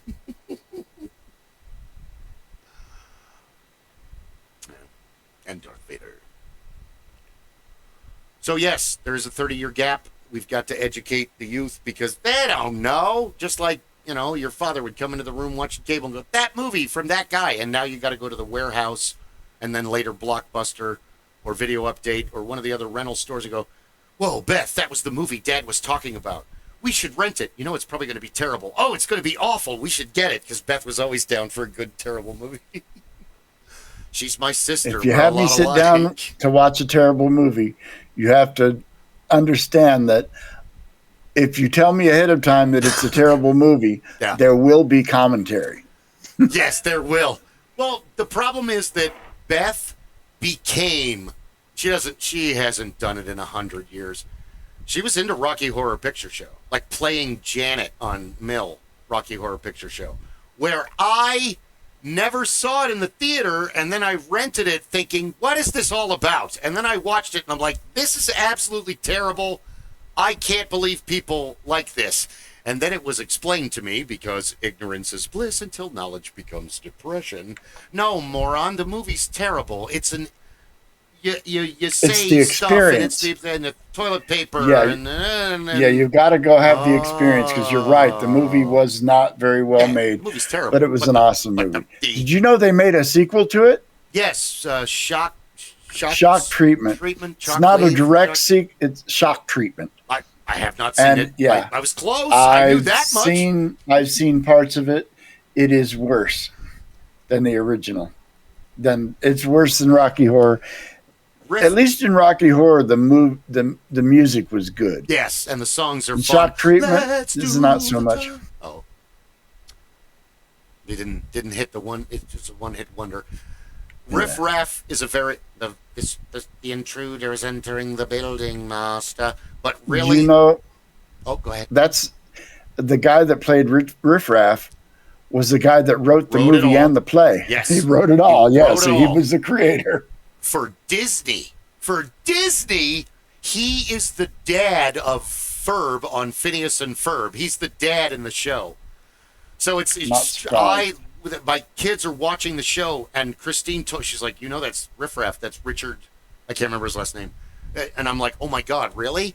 So every time he's on the scene, the first thing he says is, hello, boys! And I would bust up laughing, because all I can picture is him with the long blonde hair and the humpback and, from Rocky. But he's actually really funny in the show as their dad. I don't know if you've seen it, but there's one episode where they think he's a supervillain. And he ends up going to the supervillain convention, and they're like praising him. Oh, time to go. I love Phineas and Ferb. It's such a great cartoon. I've seen a few episodes. The best is... I know that one of the villains is Professor Doofenshmirtz, Yes. right? Well, he's not their I villain. always did he's Perry's villain. Yeah. He's great. Yeah. He's a lot like... And he sounds a has lot the like same Don voice Carnash. as no, to me he sounded like not Scrooge McDuck, but Professor Ludwig von Drake. Oh, honestly, yeah. You're right. He Paul is kind of Frees more like Von... Paul Frees doing the German accent, yeah. Yes, the Professor Doofenshmirtz, yeah. I couldn't stand it. My mother always loved my brother Roger better than me. I love Doofenshmirtz. I love when he accidentally is cool for Vanessa. Hello, Vanessa. Your dad's cool. You're my punk rock boyfriend. You're not supposed to think my dad is cool. It only counts if I think he's cool. She thinks I'm cool. I've seen the show a lot. It's right up there with Dexter's Laboratory. It really is. One of my Dexter favorites. is hilarious. I love the way Dexter is just Omelette du fromage. always pissed off no matter what's going on. Get out of my laboratory! I can't. What's Dee Dee? Isn't that the name of his sister? Dee Dee. No Dee-Dees. No, Dee Dee. Meanwhile, she's the ballerina. Super secret laboratory. Nobody can get into it except Dee Dee. Except Dee Dee. She gets in there every single time. One of the best cartoon, but it was more of like a CGI, is Jimmy Neutron. The movies were great. The show was great. With the hair on Jimmy. Oh, no, Yeah. I'm thinking Johnny Test. No, not Johnny Test. Jimmy Neutron. Jimmy Neutron is basically if Batman was a small kid and his parents never got horrifically murdered, and his father was a car salesman who was obsessed with ducks instead of being a world-renowned surgeon. And his mom is actually the brains behind it. And Jimmy has two friends, Carl and Sheen. Sheen Estevez. That's hilarious. Thank you. I think so too. And Sheen is that friend that you've had in as a kid, and he's like the Superman obsessed kid. except it's the character's name is Ultra Lord. Ultra Lord. One time, Ultra Lord was over there. That's all he talks about is this character. He's always got an Ultra Lord shirt on, but the fact that his name is Shehan Estevez. I'm sure that escaped most of the children. Oh, it does. Anyways, Oh, we are at the end. oh man. Well, We've come full circle. Did you want to go further? I can go further. I can go further. We're talking about cartoons. I may stay up for another 3 hours. That's not true. I have to go soon because I have to be at work at 5 a.m. 5 to 2, Monday through Friday. Pinch me. I'm probably dreaming. No, it's real. Cool. Yeah. Finally. I'm supposed to be at work tomorrow, but I called out today because insomnia was kicking my ass. And so I'll probably call out tomorrow too, just because. There's a lyric from a Billy Joel song off the album Blonde Over Blue. And it's the song Blonde Over Blue, I think. Or was that? The Rivers in the Middle of the Night. That album. Oh, The River of Dreams. River of Dreams. Thank you. God, it's like right over there. I'm a huge Billy Joel fan. How the fuck can I not? I am too. But first final rock and roll album I owned was 52nd Street. Oh, good album. My favorite's probably The Stranger. I think I've just almost destroyed the old CD I had playing that. Stranger, 52nd Street, Glass Houses was a 3-record run that just can't be beat. Glass Houses has my favorite Billy Joel song. Don't ask me why. That, yes. It's on my. It's just a great I had the song. 45 and I Do you cranked really? it. Yes, I do. I had all of his 45s off of that album. I have an extensive LP and 45 collection, and I might call one of those dudes that's the mobile come and buy it. And I've got, I inherited from Ron on the council's mother and father. I've got all those Time Life, Tchaikovsky, and the thing is this thick. Time Life, Beethoven. I wish. I've got all my grandparents' old records and a lot of my mom's old records. I had a colossal 45 collection. I left it in the care of my sister when I went in the Army, and out of 200 plus 45s, most of them pictures, a lot of them collectibles, there were like 30 left and none of the good stuff because her friends came in and picked it all apart, or maybe she sold it to Zia for I don't know what, but I was devastated. It was like my most prized possession. And that was when I learned that I can't trust my siblings not to destroy things that are precious to me.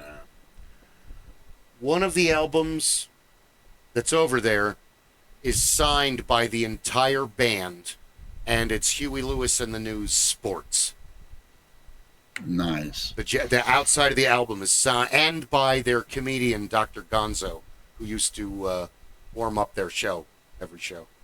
Yeah, it's sad what happened to him. It is. He was a nice guy. I met him. He's still around, but he's deaf now, and that's why he doesn't perform anymore. He completely lost his hearing from concerts.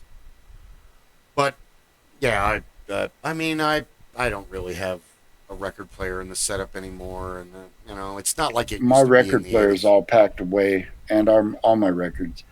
A lot of my stuff has just been packed up for a while because I think when we moved in here, it was never the intention to stay here long, and so I never unpacked. And here it comes on. We've been here 20 years. Never say never. What's the Chinese proverb? When you move to the new place, if you stay months, plant fruit, vegetables, and fruit. Or no, vegetables. If you stay years, plant trees. So, yeah, that's a pretty good idea. What? Oh.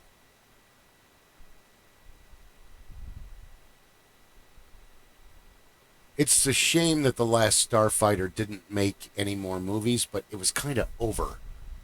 It's like The Princess Bride. You don't need to have a sequel. It was a one and done. Yeah, no, like Willow. You don't need to have a sequel. It's done. It was like Highlander didn't need to have a sequel. No. And it was that sequel. That is the worst movie ever made. In fact, all movies that are bad are compared to Highlander 2. It's either as bad as or almost as bad as. I actually went with Ken Carter to see that one in the theaters. Ken! I miss Ken. He was so cool. I hope he's He's doing around well. somewhere. He's more than welcome here. I haven't talked to him in a long time. The last time I saw him was one of Paul's parties. Whatever Paul's last party was, I think Ken was there. Because I remember talking to him for a while, but there were a lot of people there, so I was like, I got to catch up with everybody. Was that a Halloween that sucks party? because I didn't know he was there. It probably wasn't because I was at the Halloween parties and I would have noticed Ken if I had been there. I might be getting my years confused. If I am, forgive me. And God, dude, you guys really amassed a network of people between Dungeons and Dragons and SCA and doing Ren Fair and doing. You guys were all into the computer stuff, so he had like all these people that and Firestone and Chris Turner and Jim and all these. I remember going to his first birthday party that I went to, and it was the first party where Morris dancing was happening, and I know you were there, and there was probably 1,200 people was it in at that his backyard. parents' house, right? That backyard was standing room only. Yeah, Sean I remember. Williams, go ahead. I was wearing a lab coat and a doctor's badge that said A.S. Hole, proctologist. You and I had a conversation, and that was the very first time we met. I was dressed as a Shadowrun character, and I had a chainmail vest on that was made out of coat hangers. And all of the SCA people and all of the D&D friends were obsessed with this. Ryan Shields had made it by wrapping hangers around an end of a drumstick, cutting them, and then linking them. And he taught himself how to do chainmail. This was in 89, 90. That's how long ago it was. I still have it. It's in my shed. I'll have to bring it out for the next. There's no way I can get it right now. It's dark and late, and I have to move a shit ton of stuff to find it. It's at the bottom of a thing. I know it's in a box. But yeah. And I was with Jason Barth, who was dressed as a vicar vampire, and I remember him. First wife was there. Jason is one of the most because amazing. My buddy Mitch was there, and he was dressed as a vampire, and he had made comment about Mitch. You remember Mitch Simons, tall, skinny guy? Yes. Yeah, he had long hair too, didn't he? He had long hair. He was skinny, really skinny, and had bad teeth. Well, they've since been fixed, but they are. And Tony was there, and just a whole bunch of the original. Tony. Like Georgie was there, and Renee and Georgie had just come over just getting from into England, America. Yeah, because his accent was super thick back then. That was when Paul was my roommate at the time. Really? Yes, when he moved into his aunt's house and took it over. Yeah, me and Shehan, Mitch's brother, were his first roommates. Really? Yes. That was a long time ago. I think Mitch was the one very long time ago. I think it was Mitch. He came over, and this was in the 90s, and I think it was mid 90s or later 90s, and I could barely remember him. And we all got along, and we went out back. We're getting ready to smoke, and I think it was him. I think he told a story where he had run out of screens for his pipe, so he couldn't load any weed in there. And they couldn't find a screen around the house. So he went outside and he noticed that the windows... Is this the same? No, you're thinking of Dave Davies. Dave Davies. Okay. Wrong guy completely. But they cut a screen out of the screen and tried to... And it went... do not do that. It was plastic. You do not do that. It is plastic. He cut a piece of plastic screen. And he had really long purple hair. And this was at a time where nobody had colored hair. Like, that was not a thing. Like, only like... Dave was always weird like that. Like, only raver chicks that you wouldn't date them, but you go do a rave with them. But only they had, like, Rainbow Bright stuff going on. Now, everybody looks like a venomous beetle. But, that's the times. That's where we're at. Sorry. Dave Davies. Okay. I don't remember if he was at the party because there were so many people there. He probably was. Yeah, I think everybody was there. Paul was so wasted, and Paul's hated drunks was not a drinker. despised drinking. So to see him extremely wasted that night, but it was his birthday. And I guess Ian gave him cocaine. Because I remember he came up to me and he hugged me and then he like fell on me and I grabbed him and he's like, I am so fucked up right now. Okay, Paul, I just got here. And I was with John. Paul Hornsby was with us and he was the werewolf. And I can't remember what Ryan was dressed as. And Katie was the vampire Victor's victim, and she was a vampire too. And Alex, he was dressed as Alex what's his name? That wasn't his name. But he was dressed as Alex from Clockwork Orange. Because I came with like 7 people. Because I'm like, Paul, he's like, yeah, come on over. And okay. So we all got dressed up and we all went over there. Because I borrowed Ryan's vest and one of his airsoft pistols. Because it looked like a Predator too. That was a magical night. What was that, 90? 91, 92? Oh, that was early. That was before I was a parent. I remember it was me and my now ex-wife. Because I remember you coming out of the crowd and saying something really funny and everybody laughed. And then I remember reading your badge out loud and then everyone busted up. Well, I'm loud, so my voice carries, and then we talked and then other people pulled you away. And then, because we were like the brand new friends in a group of giant friends that were from all different aspects of Paul's life and his cousin's life and there wasn't like, it was just like a whole massive group of people all dressed in costumes. It was the good old days. I spent a lot of time talking to a guy named John. He had a wife named Teresa, and she was dressed as a matador, and he was dressed as a bull. And then several times after that party, John had a really good connection, so Paul and I would go over there to score. We'd get like an ounce or a half ounce. And John and Teresa had no children, but their siblings had children, and everyone they knew but Paul and Timmy had children. So they built a treehouse in the backyard on this massive tree that had to be like 50 feet high, and it was very well trimmed. I think I've been. They had a big property, and they'd have parties around the bonfire. Exactly. Yes, I've been to a few of those parties. I remember one New Year's Eve when they threw a Christmas tree on that bonfire, and everybody had to back up 50 feet because the thing went up like a bomb. Paul told that story, but I wasn't there.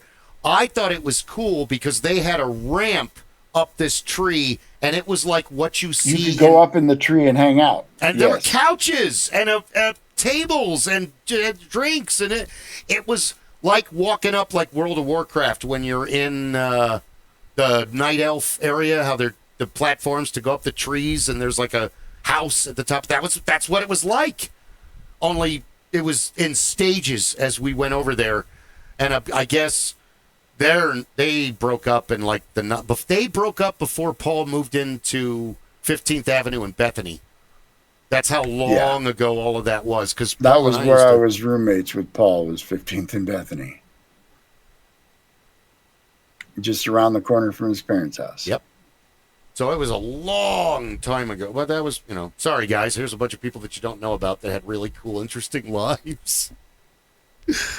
Well, maybe you do. I don't know. You might have met him. You never know. Paul talked to everybody. So do I. So does everybody.